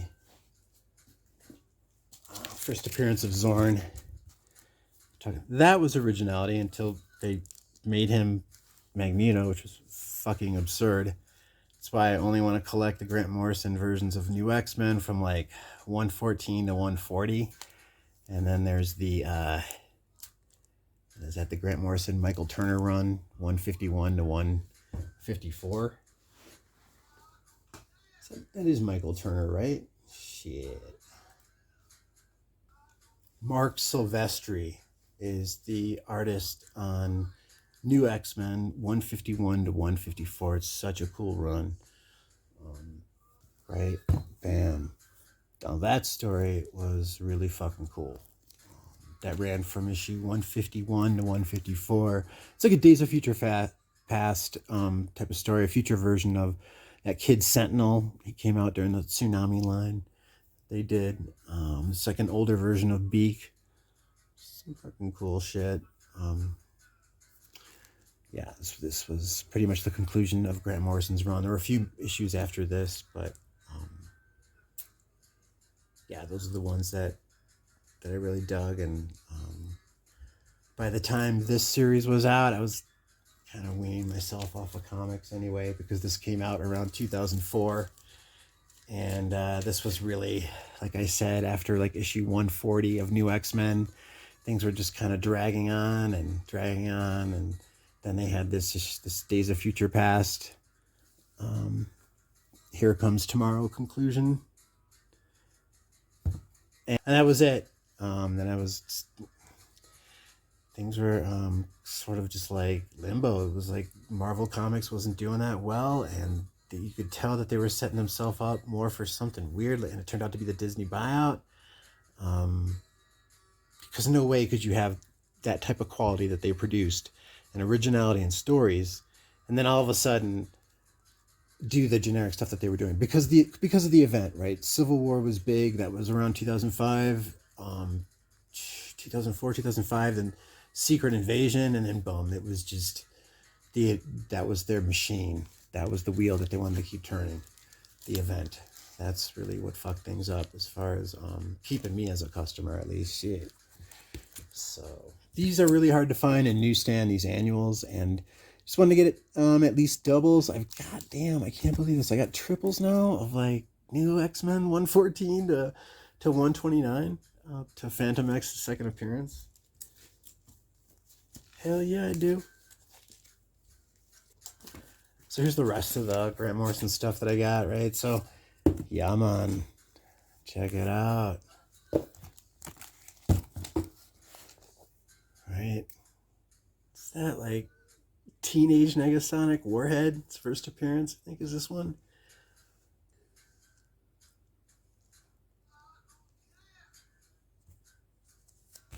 Around like 2001. Yeah. X-Men Annual 2001. This is the Nuff Said. There was this one month where all the issues at Marvel had no text. This is issue 121, newsstand. $13.44. I got that issue 115 you just saw, the Frank Whiteley cover with Wolverine for $18. This 127 is another Frank Whiteley cover, and it's for $8.40 out of 2002. It's an Ethan Van Sciver cover. Got that for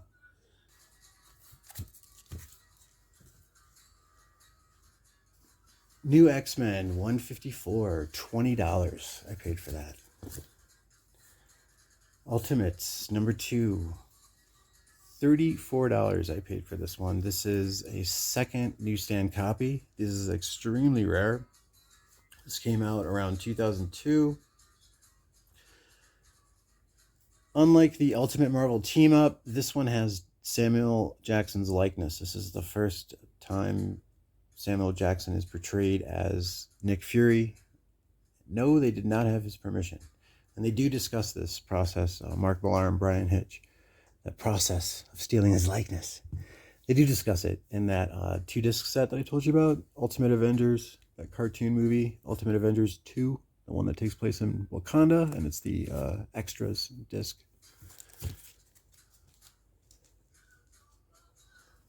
Issue 3, I wanted to get triples of Direct, and I noticed that I didn't have triples in 3, I just had doubles. So there you have it. Working on now getting doubles newsstand. I just need 2 more issues, and I'll have a full run of newsstand in Ultimates Volume 1. I need like 2 or 3 more issues for Volume 2.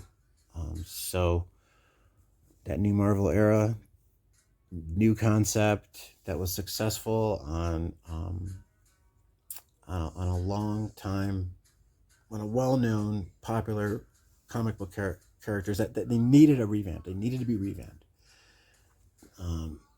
The Avengers definitely needed an enema, and when this came out, I mean, it's just another thing that just kept me spending money on comics. The titles out of the Ultimate line. Mark Millar, the same writer as this, he said he wasn't that familiar with the X-Men, and it shows. It was okay, but to me, it really wasn't much of an X-Men book. The Ultimate X-Men. Bendis's Ultimate Spider-Man was okay. Too decompressed for me, and it was a little bit just too... just it wasn't for me. I'm a teenager and I'm in high school and I got to figure all this out. And I don't know. I just been there, done that. Wasn't into it. At least the way that he was going about it. I love the artwork. Was it Mark Bagley, I think? And that ultimate line for Spider-Man was the one that influenced the movie that came out under Sam Raimi. So, that whole web shooters were integrated in his arms, and how he met Mary Jane, and it's a lot of that storyline from the first Spider-Man movie. It's based off of the Ultimate Spider-Man run. So they had some successes. Overall, though, really the only success with the Ultimate line for me was Ultimates Volume 1 and 2. Do not read Volume 3. It's not worth it. The Maduera art, you can find better Maduera art other places. So, all right. So, some more newsstand copies. To not, if I'm not filling a gap in the newsstand, I'm getting a second copy of it then. Because these really are super rare. Issue 13, so Ultimates Volume 1 and 2 ran for 13 issues.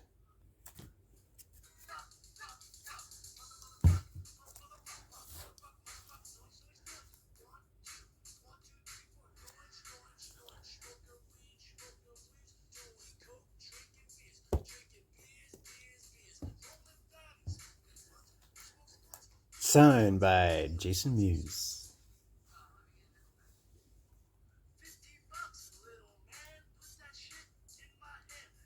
And that's out of the late 90s. I think that's out of 1998. Now we're back to 2005. We got ourselves New Avengers #1. This is the Quesada Virgin variant. I collect the New Avengers comic books covers. All right, so you had New Avengers in 2005, written by Brian Michael Bendis. It's like in 2005, they were just pushing variant covers like a motherfucker. Like it was just like out of nowhere, variant covers, variant covers, variant covers. It was the first time that you had like the major variant cover push, at least with Marvel. And with New Avengers, that was like the flagship for the poster child for variant covers. And in 2005, you had the first issue, which had David Finch did 2 covers, right? And then you had, the Marvel Flip magazine version, the Mighty Marvel Must Have version, the Marvel's Greatest Comics version, which was like the precursor, but it was like before True Believers. But then, those were the reprints, but you also had another cover for issue #1 that was this cover, and then you had each issue 1 through 6 had its own virgin cover that had just this image, one of these here, and they're each done by a different artist. This is Trevor Hairsine. Trevor Hairsine, what got his start was that it was a comic book published by the publisher called Comix, and they did a story called Class War, and that came out around 9/11, and they had to stop it and kind of reboot the story because it had to do with sort of like a Superman type hero that was taking on the government, the US government, trying to hold them accountable. And it was put on hiatus for a minute. And then Trevor Hairsine went on to do Ultimate 6. And instead of Trevor Hairsine, they had Travel Forsman take over that Class War comic book from that indie publisher. In any case, moving forward, Trevor Hairsine did the cover for, I think it was issue 2. It was a Century image. This one is, I don't remember. So yeah, David Finch did the interiors for issues 1 through 6, and then the B covers for 1 through 6. Each cover is taken from this Virgin variant. It's called the Quesada Virgin variant, but actually issue 6 of New Avengers had these 2 right here as the B cover, and that's Brian Hitch actually did that thumbnail, and then A.D. Granov did these 2, Luke Cage and Spider-Woman, and that's the B cover for issue 5.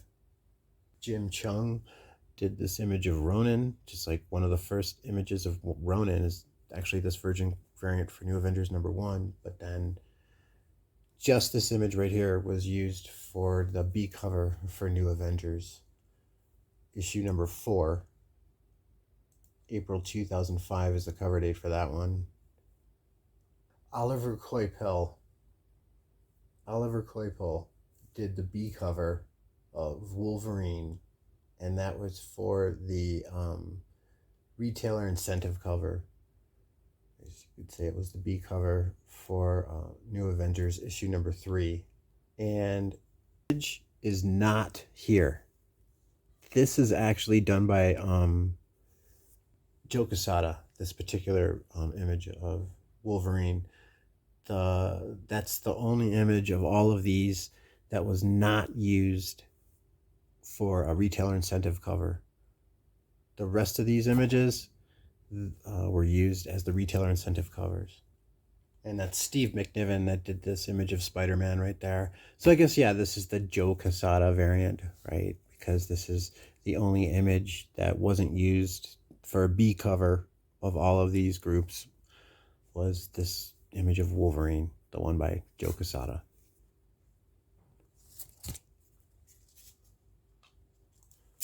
Oh yeah, so $24 total I paid for that.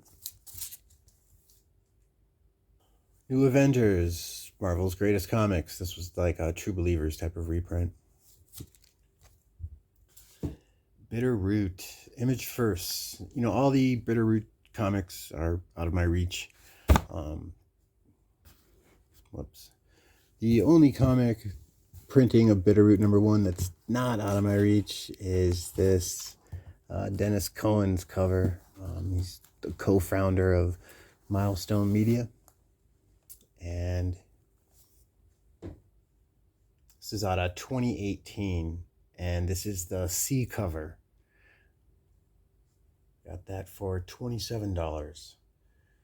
So this story, Regina King is supposed to be co-producing this adaptation and directing this film adaptation. Written by David F. Walker and Chuck Brown with art by Sanford Green. So, you know, I got that Secret Wars issue #5 signed by Jim Shooter.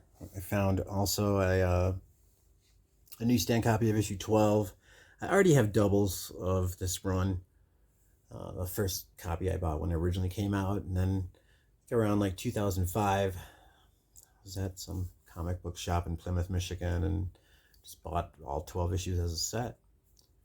And then I doubt I'll get, as I randomly find copies, particularly newsstand and hopefully VF condition or better, I'll buy the copy. If it's not like, if it's $30 and over, probably not. So this is for $10, issue 2.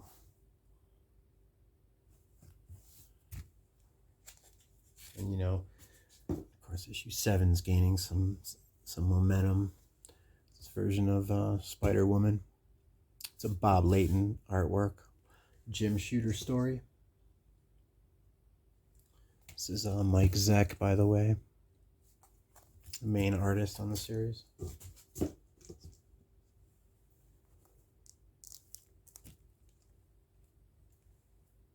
Yeah, Marvel Superhero Secret Wars.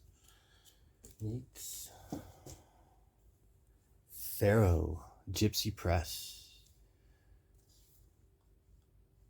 It's a limited edition preview, 500 copies worldwide. Yo, I don't know who did this artwork. It looks kind of like Linsner. Gypsy Press. Limited edition, 500 copies worldwide.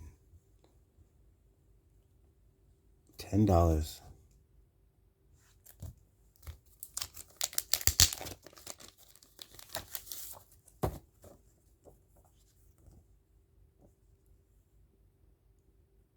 GypsyPressComics.com.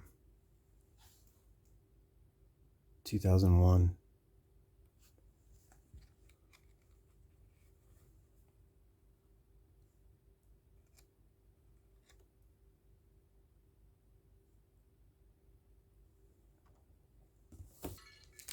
ask you a question.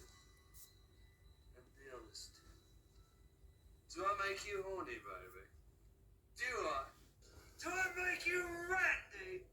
Yes. Do I make you horny, baby?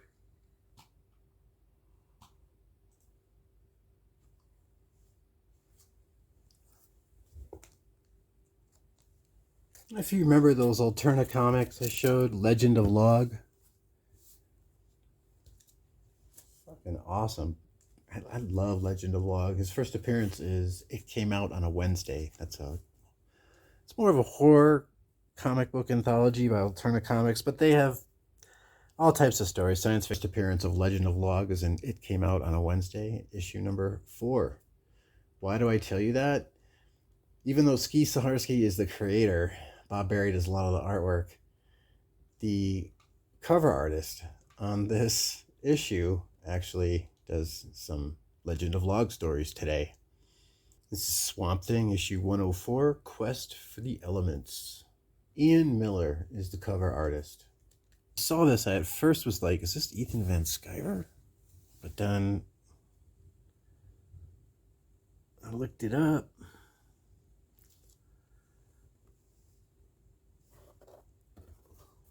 Fucking awesome.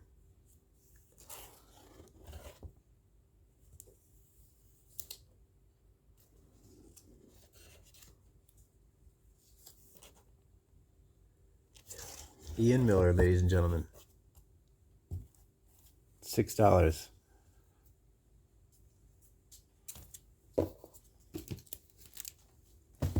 Frank Frazetta painting. Story written by Glenn Danzig. This is under Glenn Danzig's Verotic label.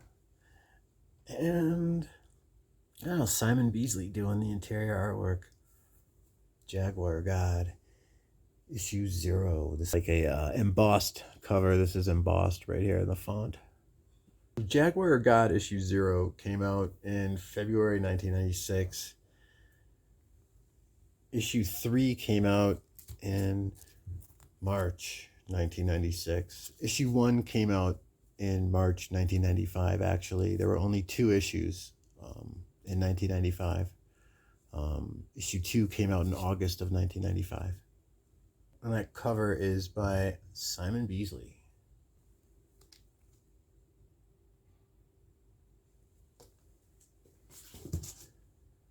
Damon Hellstrom reprints. That's right. That cover is by In Hyuk Lee. November 2020 cover date. It's reprints of Damon Hellstrom, his first appearance, 1973, when he was as a exorcist. I think that's in Ghost Rider #1, and then also it's got some other stories in here, like from Son of Satan #1, and stories like when he was married to Patsy Walker, Hellcat. So just a reprint of key Hellstrom origin stories, so to speak. That for $5. There is a virgin variant to this.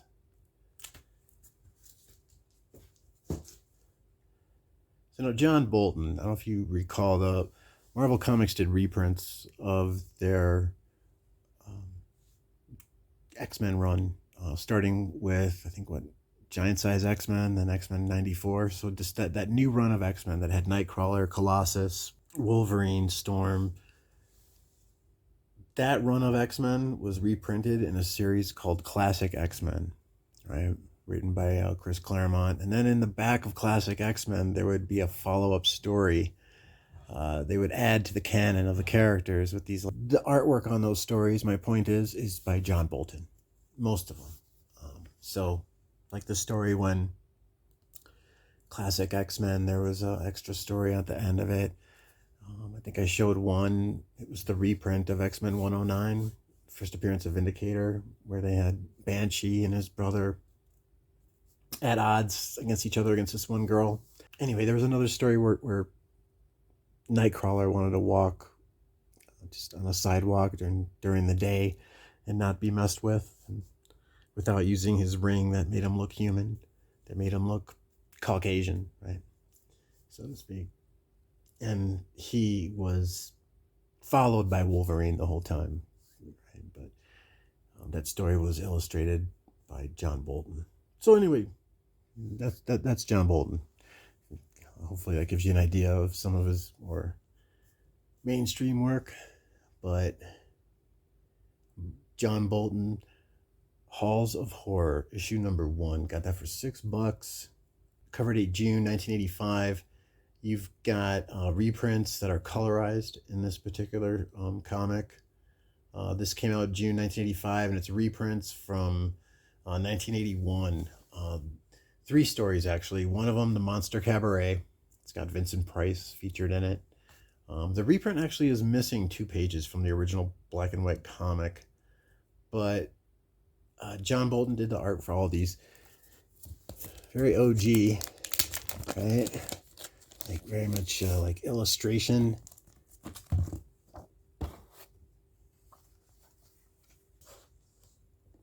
Illustrative. Kind of reminds me a little bit of like Bernie Wrightson. Just wondering what you would call this type of technique.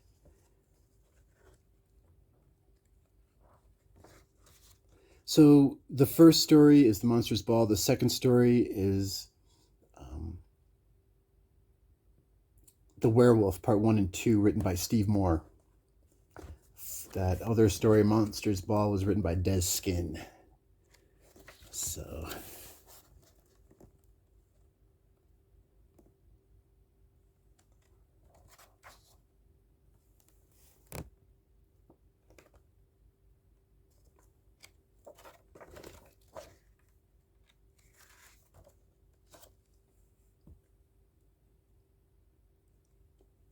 I think that's supposed to be Vincent Price right there.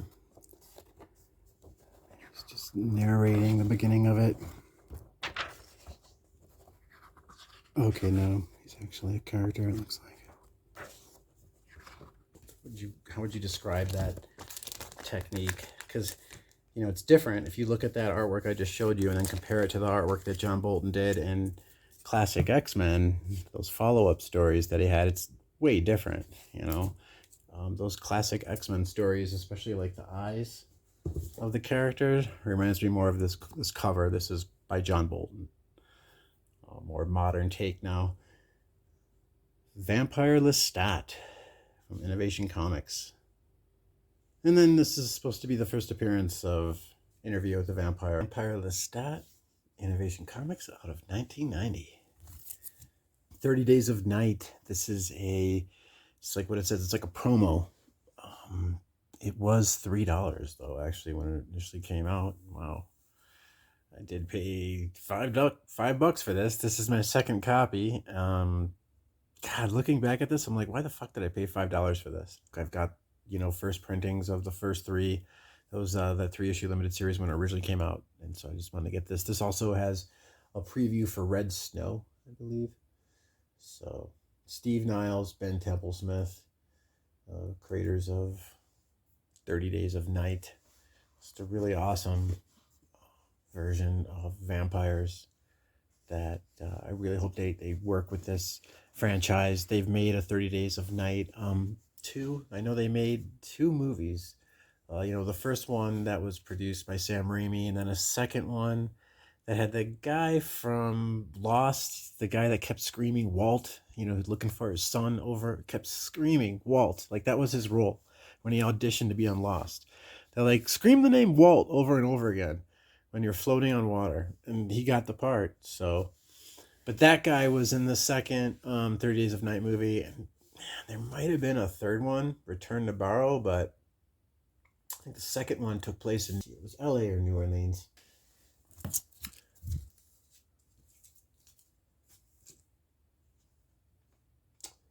Yeah, I got a couple more Crow books.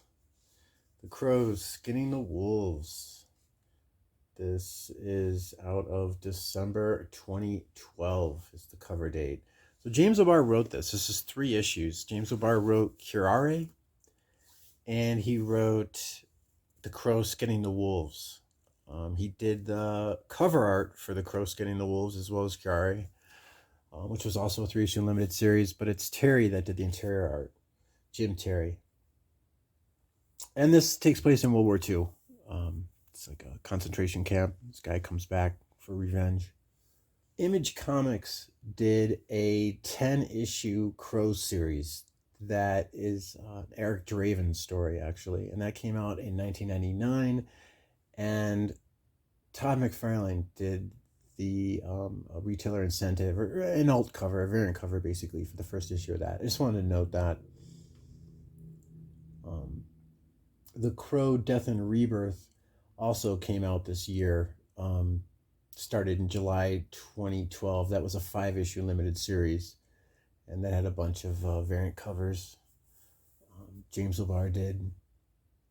And then you had the Crow Curare that was after the Crow Skinning the Wolves, and then that came out in 2013. James Labar did the covers for those, and then James Labar did the B covers for the Crow Pestilence, which I believe came out from IDW in 2014. So there it is. Pestilence, I think that was 4 issues. And those were all the titles that IDW is publishing that James Labar has worked on. I think like the Crow Lathe, Peach Momoko did covers for. Anyway, IDW is still printing Crow books. This is from Aircell. This is publisher right here. Inferno ran for 4 issues. They had different cover artists. I do have a copy of all 4 issues, but I decided to get these two. Issues 1 and 4, the first and last issue, were missing. And I did this cover here for issue 3. And then when I looked at this cover right here, this werewolf looking cover, I looked at the interiors. It looked pretty interesting, so I decided to go for it. Again, this is like that, what do you call this, like, style? Like, illustrative ink pen? What? Very like, oh, this one, oh no, that's right. The cover is like that, but that's right. I remember looking at the interiors of this. I was really impressed.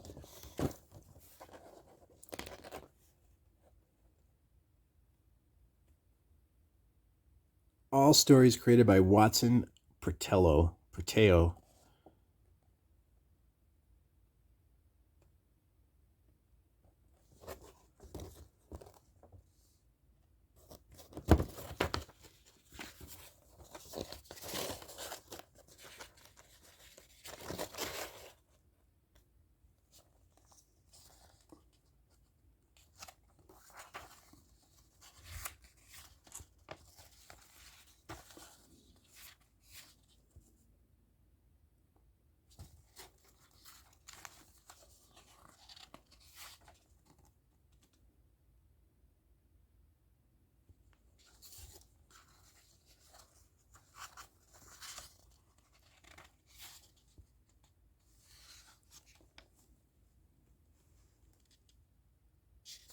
It's a werewolf story.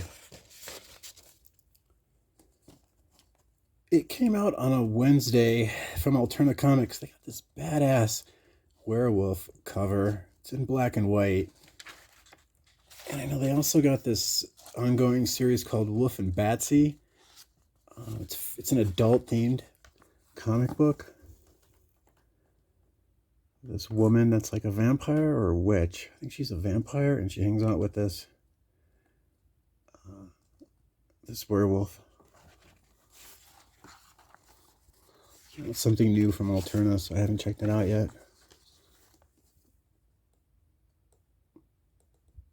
Julio Mio Braz.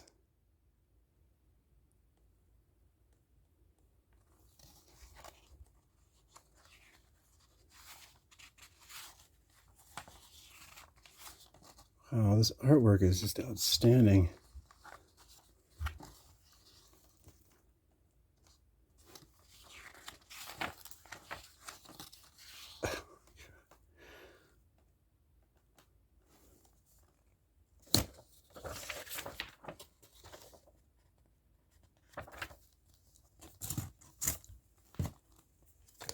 Uncensored horror for adults out of 1990.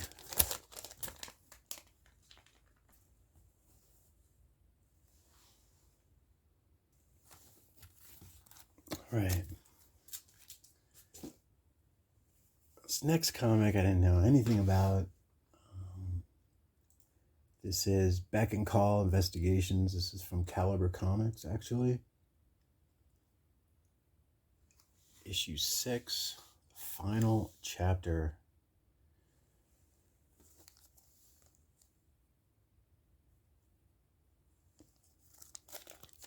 Out of 1994.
Pencils by Paul Kowalski, and the writer, plotter is Reginald Chaney. Gary Reed is the publisher. He's the one that founded Caliber Comics.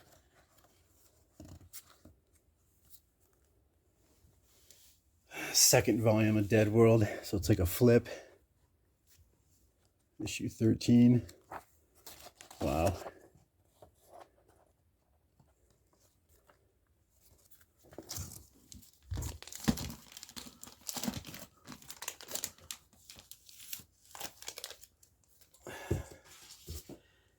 And I think this one here wraps up my werewolf themed comic books.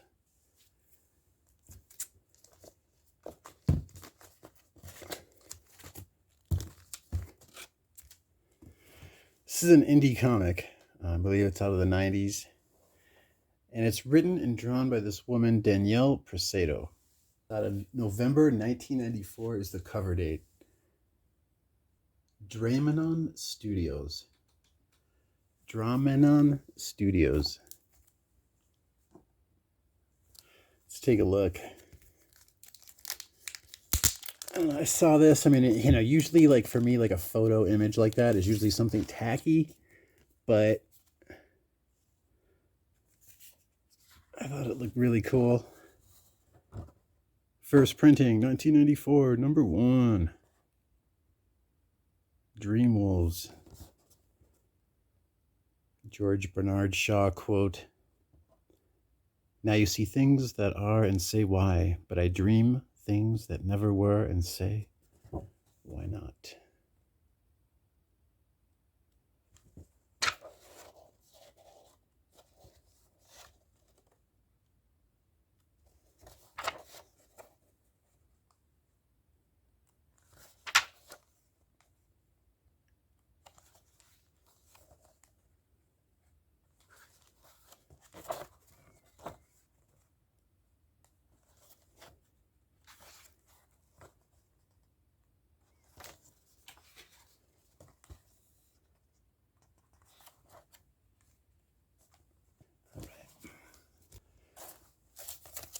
Bad Planet, Thomas Jane. The writer of Steve Niles collaborated with Thomas Jane. You've got a La Rosa cover, and then you have a Tim Bradstreet cover. This is the La Rosa cover for the first Image Comics issue here. But collaboration of Image Comics and RW. Thomas Jane, he's the actor. He's been in The Predator. Played that one guy with Tourette's. It's the most modern thing I can think of. He was like one of the vegan police in Scott Pilgrim. He played the Punisher in an earlier, I think the second Punisher movie. Yeah, you know Thomas Jane. Writes comics. I met Thomas Jane at the Emerald City Comic Con. He was with Tim Bradstreet. They were out having a cigarette. He was having a cigar. Just talking with him for a minute. He was really cool. He's like, "You do sequential?" I was like, "What?" I never heard anybody ever say, "You do sequential." I never ever heard anybody say that before. "You do sequential?" I was like, "I wish, man." I was like, "No, I'm like, I draw right, but yada yada yada." Thomas Jane does sequential. First issue, first printing. Don McGregor is the writer. He's the one that wrote Black Panther as of issue, I think, 6 of Jungle Action. But this is art by Paul Gulacy. This is their character-based asset they created called Saber. This is not the first appearance of Saber. This is out of 1982. This takes place in like a dystopia, like a post-apocalyptic USA, by the way. But the first appearance was in 1978, as a matter of fact. Saber out of Eclipse Comics. And we've got right here Richard Corbin. It's Harlan Ellison writing this 2-issue series with Richard Corbin doing the artwork. Thick Blood, you know, Chronicles of a Boy with his dog. $4 a piece. I saw Richard Corbin, especially in this condition. Definitely nabbed it, and I'm glad that it's under $5. Avengers 156. Sal Buscema doing the interiors. Jack Kirby cover. And that's actually a Jim Shooter story. As a matter of fact, now that I think about it. Classic Avengers versus Doom. And to top it off, you got Jack Kirby doing the artwork on the cover. Fucking A. $6. What's the condition? You tell me. I asked people for feedback on grades. I don't know. I think it's a fine plus, or is this a VF minus? I'm not seeing color breaks, but I'm feeling some dents. It's a nice bright colors though on the cover. Back looks all right. Definitely could use a pressing though, but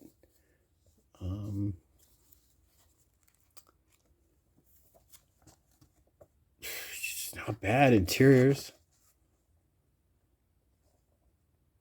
slightly off white.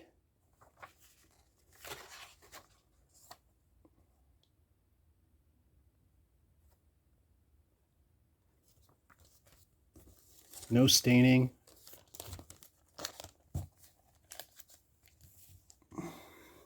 I mean, is it safe to say VF minus, given that there's no color breaks, no bends, the colors, the corners, I can't say that they're bent, but they're not entirely like super crisp, sharp.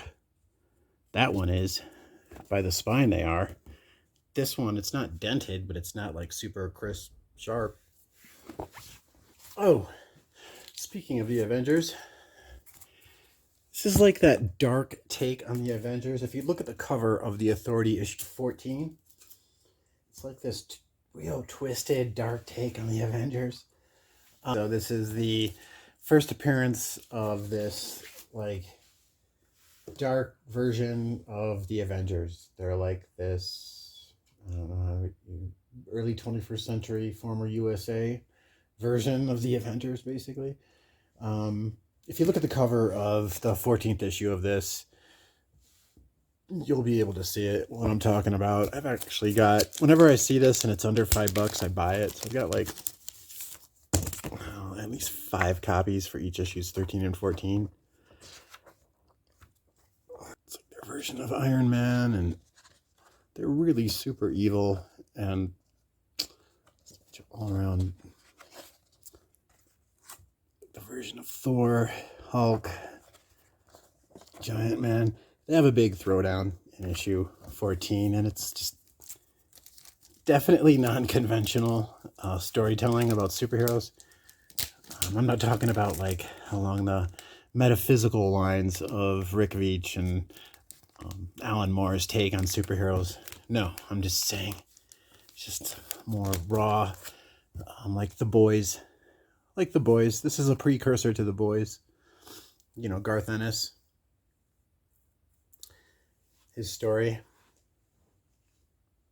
Derek Robertson, you did the artwork, right?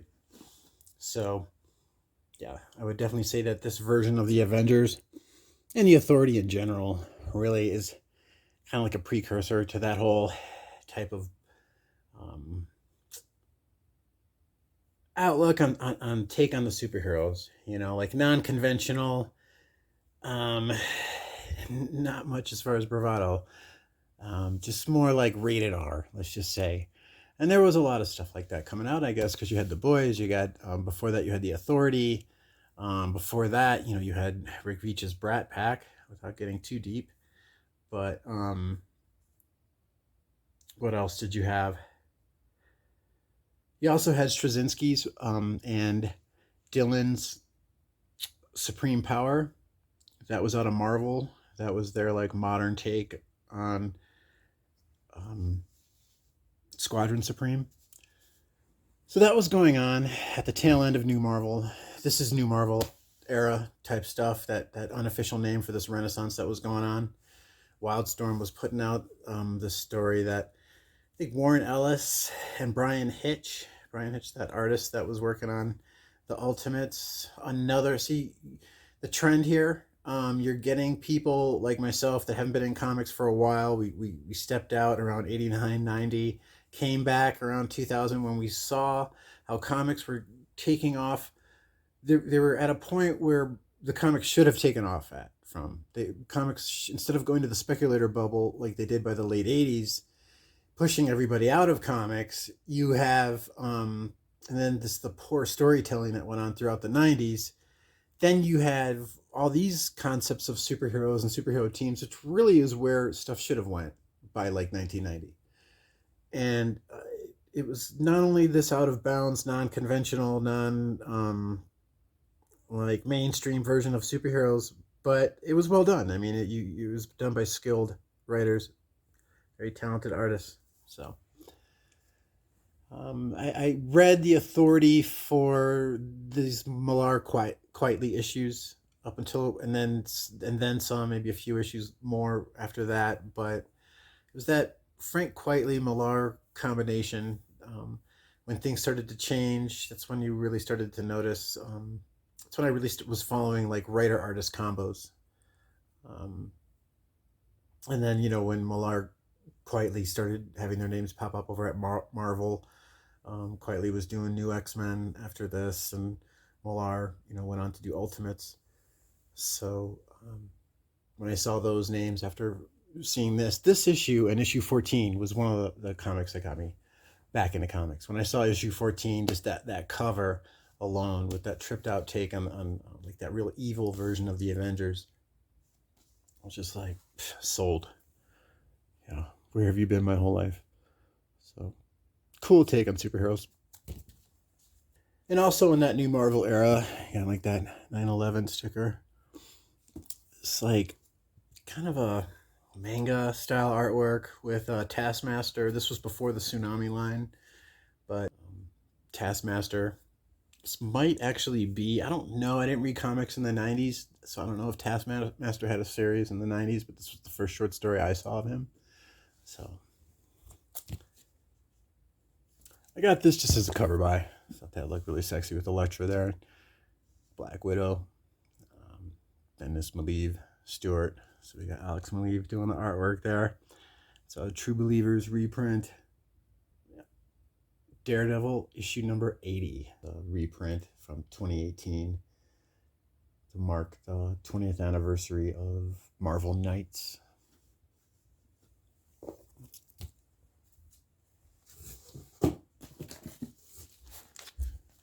All right, the first comic book appearance of Avatar. This was a promo for James Cameron's Avatar on Susei's. I think it was called like Susei's Journey. Some shit. There was a story about Susei. A couple of other Dark Horse comics Avatar stories. I know that Dark Horse, they've got some contract with James Cameron's, so they're able to do Dark Horse comics of James Cameron's Avatar for, I think, up until 2025.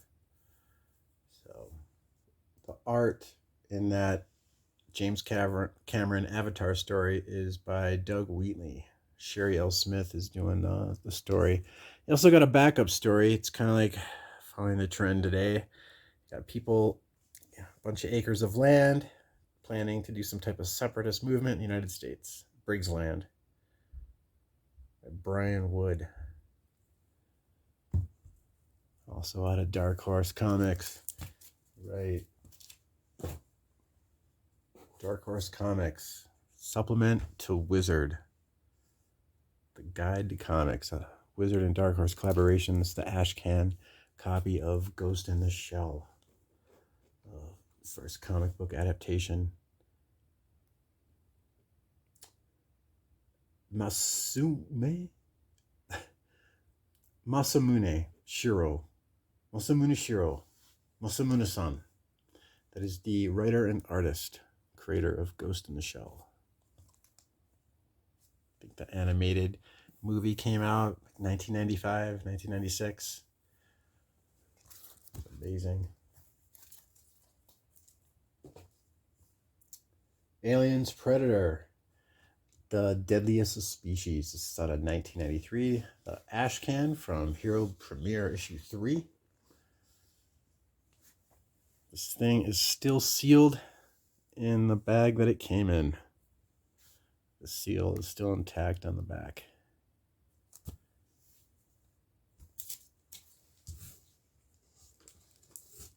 Oh, by the way, the artist on this is Dave Dorman. He did, like, what is it, Star Wars Dark Empire covers. It's a lot of the Star Wars, Dark Horse Star Wars covers. It's one of my favorite X-Men comics. Just dig the Paul Smith art. It's a Chris Claremont story. I did a review of this. There's just a lot of significant stuff that's going on around this time. Rachel Summers, from the future, alternate future, she meets her parents for the first time. This is actually not Jean Grey, right? This is the clone of Jean Grey, the Goblin Queen, the soon-to-become Goblin Queen. This is Madeline Pryor. When I saw these in pristine condition, this is definitely near mint in newsstand. I had to get them. Once again, under $5 each. It's a great 2-part story. Loki is in this. He makes a deal with those who sit above in shadow, right? Those guys that feed off of Ragnarok, the energy that's given off of Ragnarok. Doing research on them, I found out that's why Odin lost one of his eyes, was to throw off pretty much the data mining and predictive analytics of those who sit above in shadow, just to throw off their plan so he could prevent Ragnarok. That was one of the reasons Odin sent Thor to Earth, to give him humility, but to throw off the thinking, the plans, the factors that those who sit above in shadow use to predict and anticipate the fall of Asgard. They live off of Ragnarok. That being said, that's not what this comic's about. This comic's about how Loki makes this deal with them. He wants to, I don't know, become A-list. Whatever. He wants to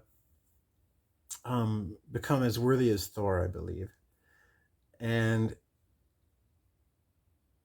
he strikes a deal with them, with those who sit above in shadow, and creates this pillar of light that anyone who steps in it becomes like, at least 6 feet tall, super hot. They can have some type of power that's related to their personality, essentially. Some aspects of survival, concepts of society, being human, being a person, are reflected on certain of the characters throughout the story. These scientists that are being flown by Scott Summers and Madeline Pryor over the tundra above Canada. Their tour from Alaska. The plane crashes, but each people like one person's a botanist, one person's an architect, one person's into reading and information, and they all have their own take on mankind and how things should be run. And then when they hit this pillar of light that's presented by Loki, it's this trick that he's trying to pull. And this is just a fun read. Definitely characterization, character-driven stories. Really cool Wolverine moment where people are like, "Where's that so-and-so?" And Wolverine's like, "He's up flying with the angels." While he's taking a drink of this keg of wine. This jug of wine, so... Yeah, also have some appearance of Talisman in here, right? Shaman's daughter. Some interactions with her and her dad, and some interactions with Heather Hudson and Logan. And, that's way before anybody knew anything about Wolverine. Some great Paul Smith artwork as well. Some interesting conversations with Rogue and North Star. She's kind of calling him out on being a closet mutant, I believe. So that was just in the first issue, what I just described. So 2-issue series. Definitely recommend reading this story. This is seen a lot in the dollar books. Getting a couple of near mint copies for $4 a piece. It's like a win for me. So X-Men versus the Fantastic Four. Wrong. Fantastic Four versus the X-Men. That's it. I've got Fantastic Four versus, what is it, Mephisto, and then there's X-Men versus Fantastic Four, or Avengers versus Fantastic Four. They had like 3 of these that came out in the late 80s.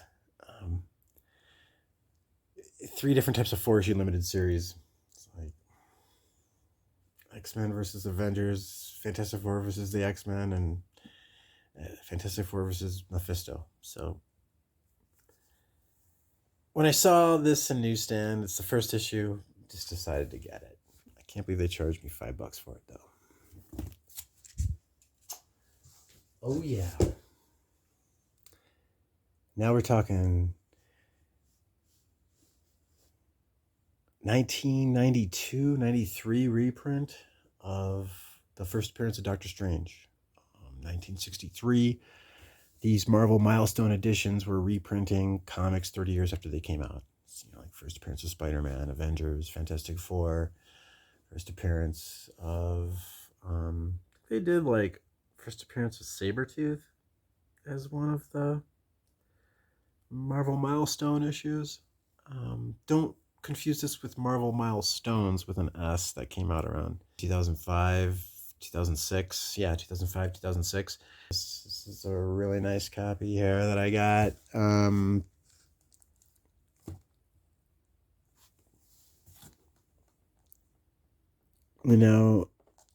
I'd like to say it could have been better. It arrived damaged. There's like a dent right there. It's actually all in all not that bad, I gotta say. I tried to get a partial refund because when the guy sent it, it was just in a soft envelope. There were bits and pieces of cardboard that were like that by that, like 2 inches by 4, that were thrown in. And I got it, and there were a couple of spine dents. You can see there the glare. That'll create them. But they're not entirely color breaking. I mean, it's slightly color breaking right there, but it's not like, I don't know how that works with this type of extra shiny metallic, not metallic, but this type of shiny material, this paper stock. I don't know how pressable Marvel Milestone Edition covers are. But, this is my second copy. I also have a copy of this in German, just because it looked really cool. And, yeah, reprinting stories from Strange Tales 110, 111, 114, and 115 by Stan Lee, and written by art by Steve Ditko. Here on the right, we have the J.C. Penney Marvel Milestone reprint of Avengers number 4, The Return of Captain America, by Stan Lee and Jack Kirby. And that is out of 1993, there on the right. I believe both of those are 1993 reprints, as a matter of fact.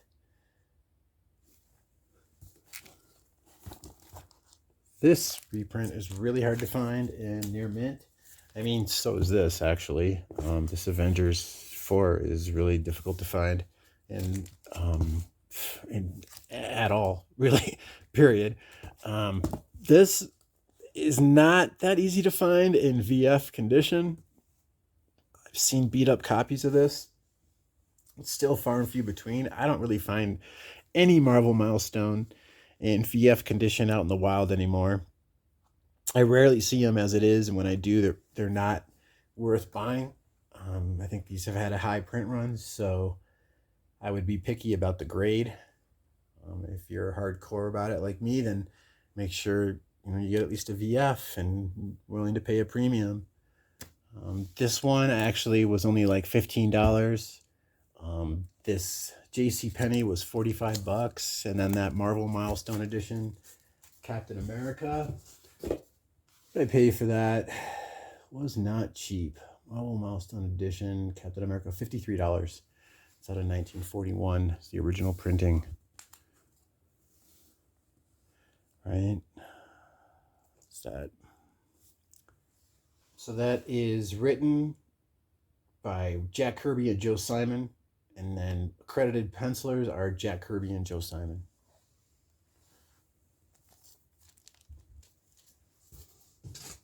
This is a reprint of a Treasury edition, and you might have heard of that DC comic book with X-Men, Uncanny X-Men, and Teen Titans. Then there's also another one of Batman and the Hulk. So Jim Shooter had contacted DC to do some type of crossover. There are little standalone crossover stories, and he actually co-wrote this story, Superman and Spider-Man, featuring the murderous menace of Dr. Doom and the Parasite. Jim Shooter created the Parasite, as a matter of fact.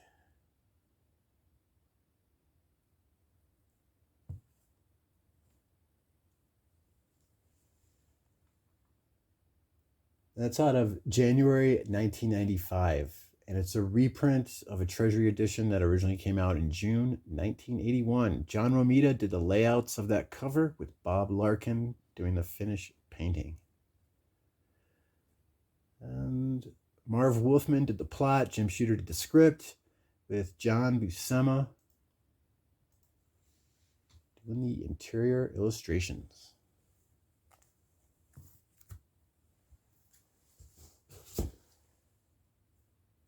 All right, so now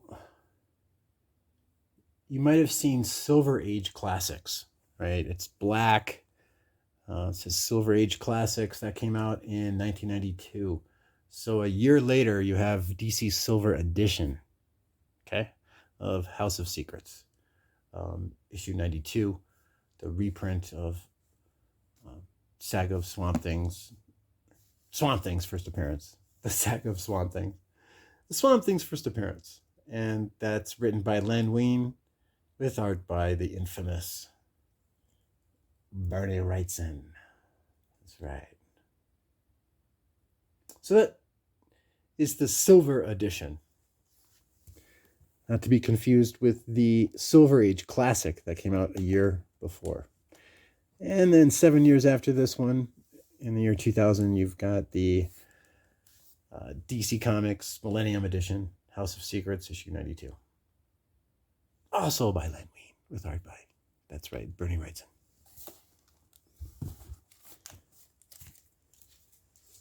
Look at that gem right there. I had to pay a premium on that. There was a sale at Vision Comics and Oddities. It was 20% off, so I got that for $32.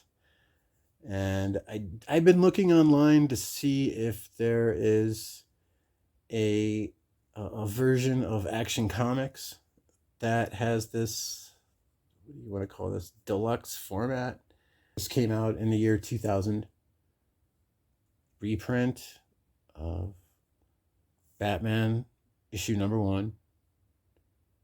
And I did see some other comics that had the Millennium Edition with the gold background. What do you call this? Like the deluxe edition, the gold metallic background. I've never seen these before. So if I see if I have anything on my notes.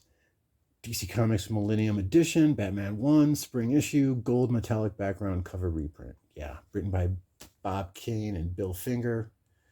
Art by Bill Finger. Let's just say. This one is really a gem. I mean, this is rare. I don't know of any Action Comics number 1. I was looking for Action Comics 1, found that. I do have the regular Action Comics 1 reprint of the Millennium Edition. I do already have this 1988 reprint of Action Comics 1, 50 cents. There's a direct and a newsstand of this. It's pretty cool. You know, I like the Action Comics reprints. A lot of them are printed on this paper stock that is super thin, really delicate. So when I find one that looks nice, I just tend to bag and board it right away. I mean, this did come out in 1988, so people were bagging and boarding stuff right away. Yeah, so I mean, you really want to get this in newsstand, but I do already have a copy of this. Yeah, you know, I just wanted to get another one because it's Action Comics first print, and like I said, I'm going to be cutting off on my spending big time, and it's just like, I saw it, wanted to get it.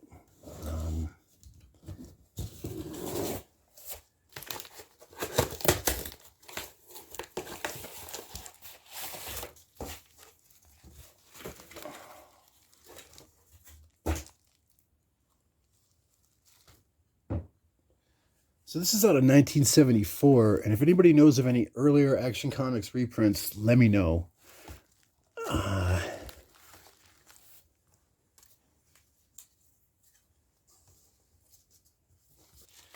Yo, I really don't feel like taking this out of the bag. It's an 8.0, and I got it for $54. Here we go. This opens up well. This opens up. All right.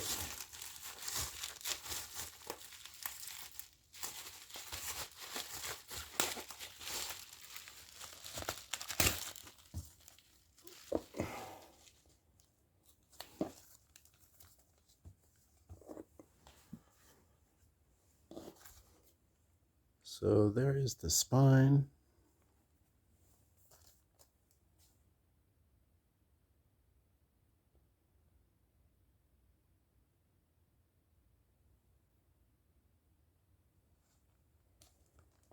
Corners are sharp.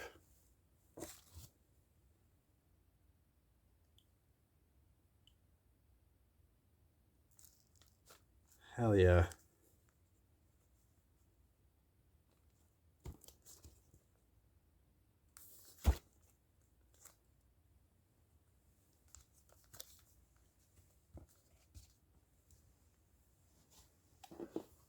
So that is out of 1974. Famous first edition comic written by Jerry Siegel, art by Joe Shuster.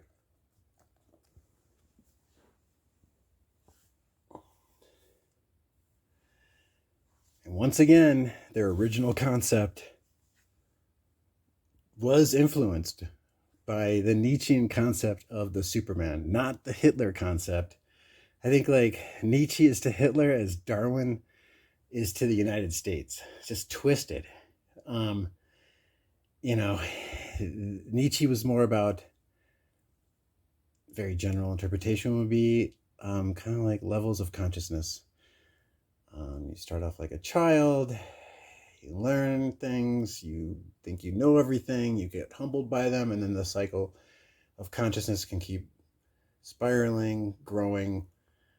It can become like a Zen-like state, as some people believed he kind of regressed to that type of state, or progressed, depending on your point of view. How Nietzsche ended up turning out. But spheres of consciousness, circles of consciousness, expanding out, and more self-awareness, while giving up the sense of self to a certain extent, I think. It's a very general expression, but the concept of the Superman was supposed to be more of a sense of self, a sense of consciousness, not so much like you could say mainstream misinterpretation. So as far as Action Comics reprints go, I mean, there's the, if you hear of anything, say like the Nestle reprint, like I showed that before, that had a 10-cent cover price, you know that it's the Safeguard reprint. That's one that has to do with soap, or one that has to do with like a sleeping bag, like, for kids, sleeping bags. It looks the same, right? The comic will look like this, but then which reprint it is if you look on the back. This one on the back for this 50th anniversary, it's just yellow and it shows a picture of Superman flying. But on the back, you'll see an ad for Nestle Quick, or an ad for that Safeguard soap, or an ad for that sleeping bag. This is the Safeguard soap and the sleeping bag. Those come out, I think they came out around 1976. I believe it was 76. And there's like another one around that time, but you got so many reprints of Action Comics. Just curious if anybody can reference any worthwhile reprints, any ones that are real. I might strike one as more of a novelty than the other that came out before 1974. If anybody knows of any, let me know. Thanks. Technical difficulties, ran out of space. Okay, and so this is the second printing for issue number 1.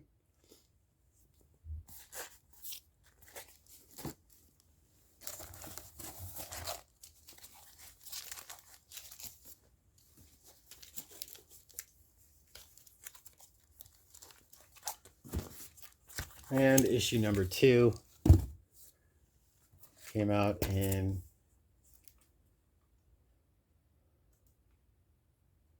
1994.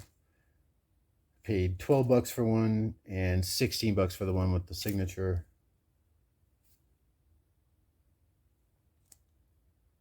$6 for this 1995 second printing of issue number 2.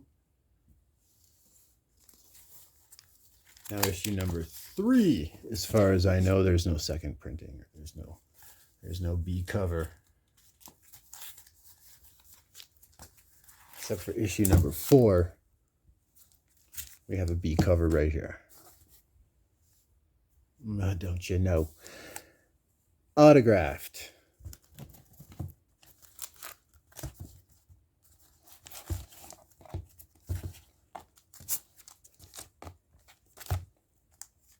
Issue 2, basic autograph right here. And then we got the autograph, as I shown inside here, with it labeled limited on the outside, which does help authenticate the making of it. In addition, obviously on the inside cover, it's labeled with their name for the signature. It's designed, the cover interior is designed for the autographs. I think that lends some authenticity to the signatures. Once again, affordable alternatives to getting a certified signature outside of going through PGX, CBCS, or CGC.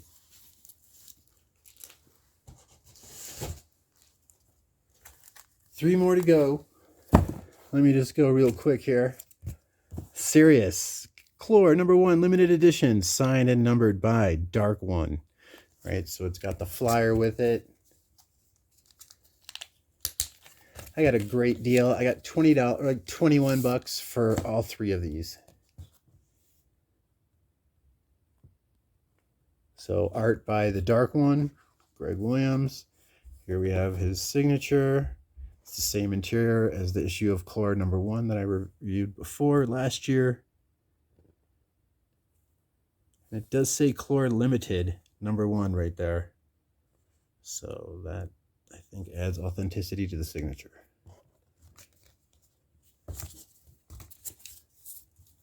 And any type of material that you can add, a flyer, especially if you can have the artist not only sign it, but date and include the location, like I did with Jim Shooter when I had him sign that Marvel Superhero Secret Wars issue. I think it was like issue number 5.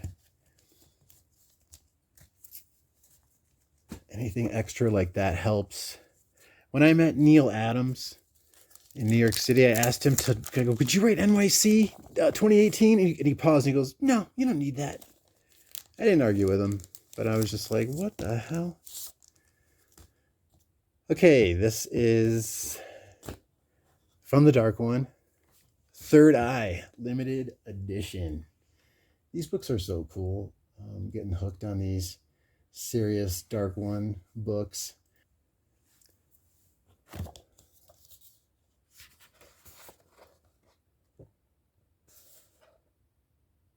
Art director Joseph M. Linsner.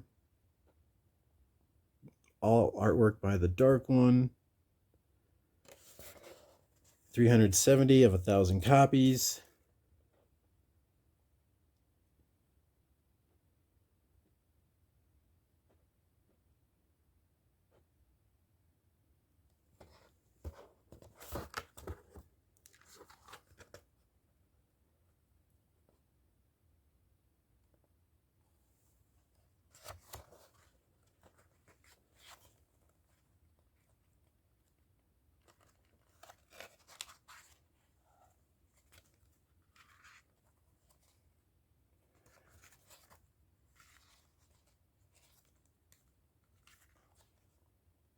Concept sketches.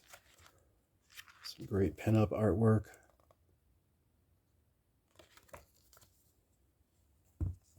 Chitari's fitness plan.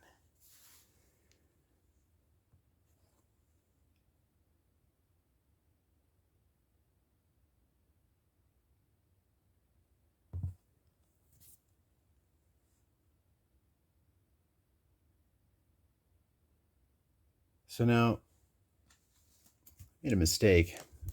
This book right here, just like the title says, Dark One's Third Eye, limited edition.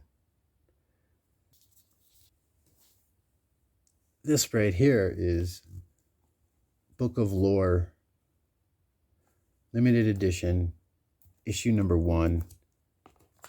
Book of Lore, limited edition number 2 with a poster. This Dark One's Third Eye, as you can see, is like a bunch of pinups, some badass drawings, Chitari. Yeah.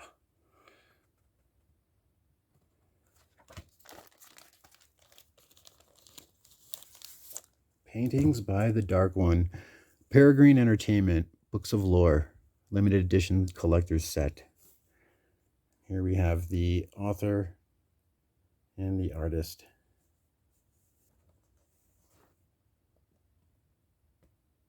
Cover painting by Dark One. Back cover painting by Tom Fleming.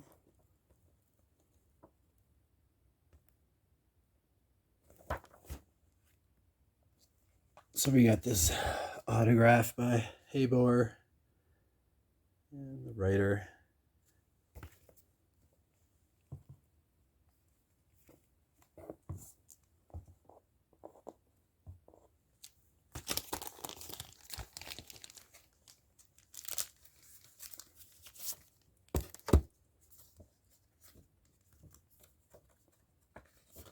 Book of Lore. Books of Lore. Art by, signed by the artist and the writer. And Book of Lore, Book 2. Book 1 with a cover by Greg Williams, The Dark One. Book 2. January 1998. The first book is out of 1997. David Napoliello. It's the writer.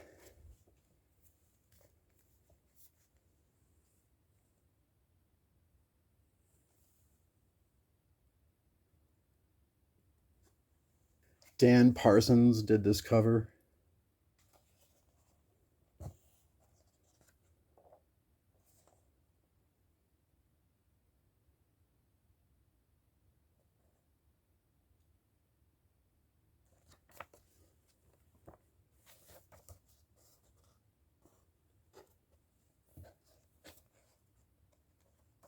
So it's different. I think there's like 3 different types of stories in here.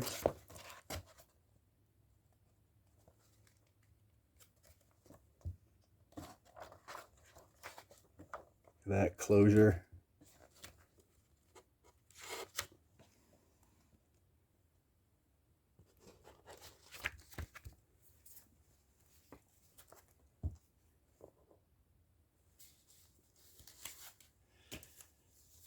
We are about to end this journey, ladies and gentlemen.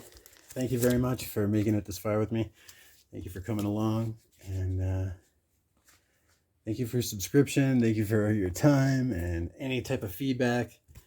You know me, as long as it's constructive. I will be down. I'm always down. Here's some feedback.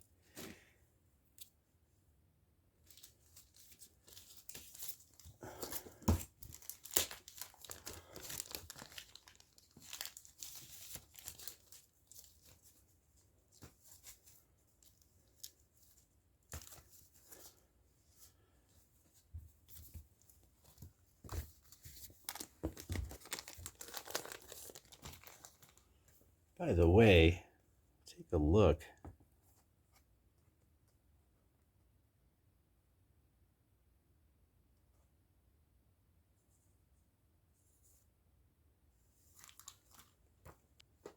Before I show you the last signature, the last autograph comic, I just want to show a little 9/8 that I got. $123. This includes shipping, tax. $123. You know, I think what you got, Spawn issue number 9. I do have a 9.4 in that newsstand. Right, written by Neil Gaiman, art by Todd McFarlane. Issue 62, I think, is the next appearance. It's cool, but I like this one better, so I decided to get Spawn number 97. It's like the 3rd cover appearance of Angela. But it is Greg Capullo doing the artwork. And I just think it looks like the best image of Angela, really.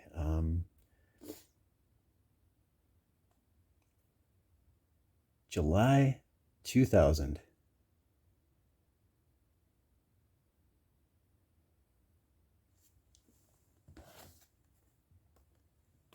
I got it as an Angela collector. If you had the choice between getting a 9.8 direct edition of Spawn number 62 or Spawn number 97 for the same price, would you go for 97 over 62? Let me know what you think.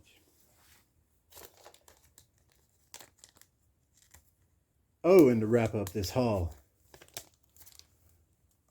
pay some respects here to my local comic book shop. This is just ink on the cover, ladies and gentlemen, by the creators, contributors to this comic book. And, this is issue number 4. Every few months now, Vision Comics and Oddities, the comic book store,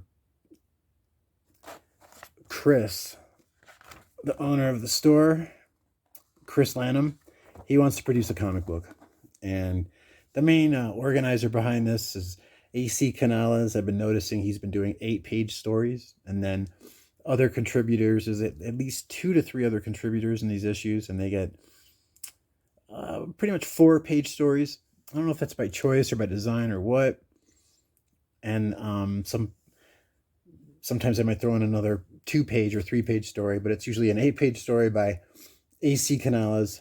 They organize stuff through Facebook, I found out. And then he has at least a couple other artists on. And as you can see, I mean, it's amateur. Some of it's like prose. Some of it's like poetry, interpreting a poem into a comic book. Not much text in this one. Definitely varies. The artwork varies a lot. Salcedo. More darker themed for sure. The AC Canal is the guy that organizes this. This is his first story that he writes and illustrates. He incorporates the eye with the tentacles from Vision Comics and Oddities into the story. It's just fun. It's fun stuff. It's not necessarily horror, actually. This one is a little dark, but it's more like realistic.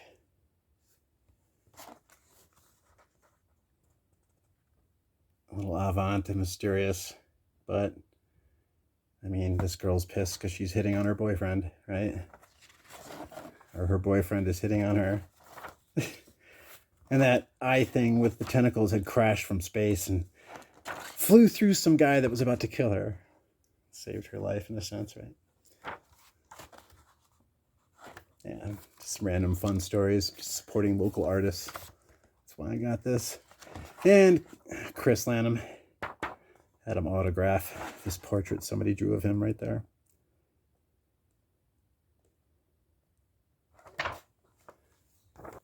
This is the variant.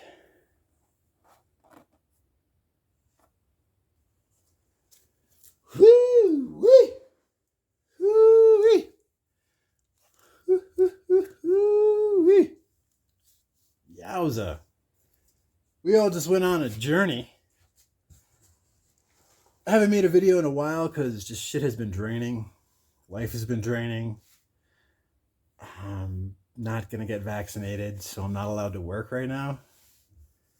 Shout out to the truckers out of Canada and shout out to the truckers in DC. I am not against vaccination. I am just against keeping people from working, especially at this point in the game. So shit has been rough, and I haven't spent any money since like the first week of January, outside of going to Vision Comics. You know, I'd say like half of those comics you saw with the price tag on them, at least, were from Vision Comics and Oddities half off sale that they had on Valentine's Day weekend. Besides that, yeah, I went in there the other day on the 22nd. I don't know, it's about a week ago or so or something like that, just to trade in some comics for store credit. I'd just like to leave on the topic of autographs, that reoccurring theme throughout this video. Autographs, signatures. This is just ink on the signature, right? Here,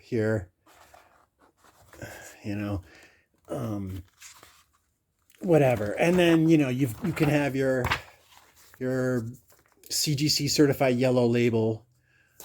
Be careful, have a yellow label for signatures that are witnessed, but then they have like a lighter yellow shade of yellow if it's just a certified signature. So be sure to read whether it says it's been witnessed or whether it's been certified, because that shade of yellow, you might not interpret firsthand. And then, you know, that's like the ultimate reference, the ultimate benchmark for getting a certified signature. People see something that's from a certified company, it's encased in plastic, it's got the grade, and it says it's been witnessed.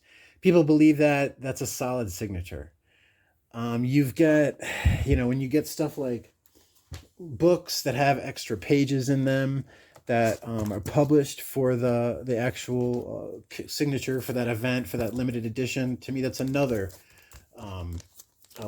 legitimate signature to get, like the graffiti edition of The Crow. So besides like a hardcover that has a specific limited edition printing for a signature, when they add an insert page, that is another authentic way to get a signature. You know, you've got like with those Animal Mystics, there's the inside cover.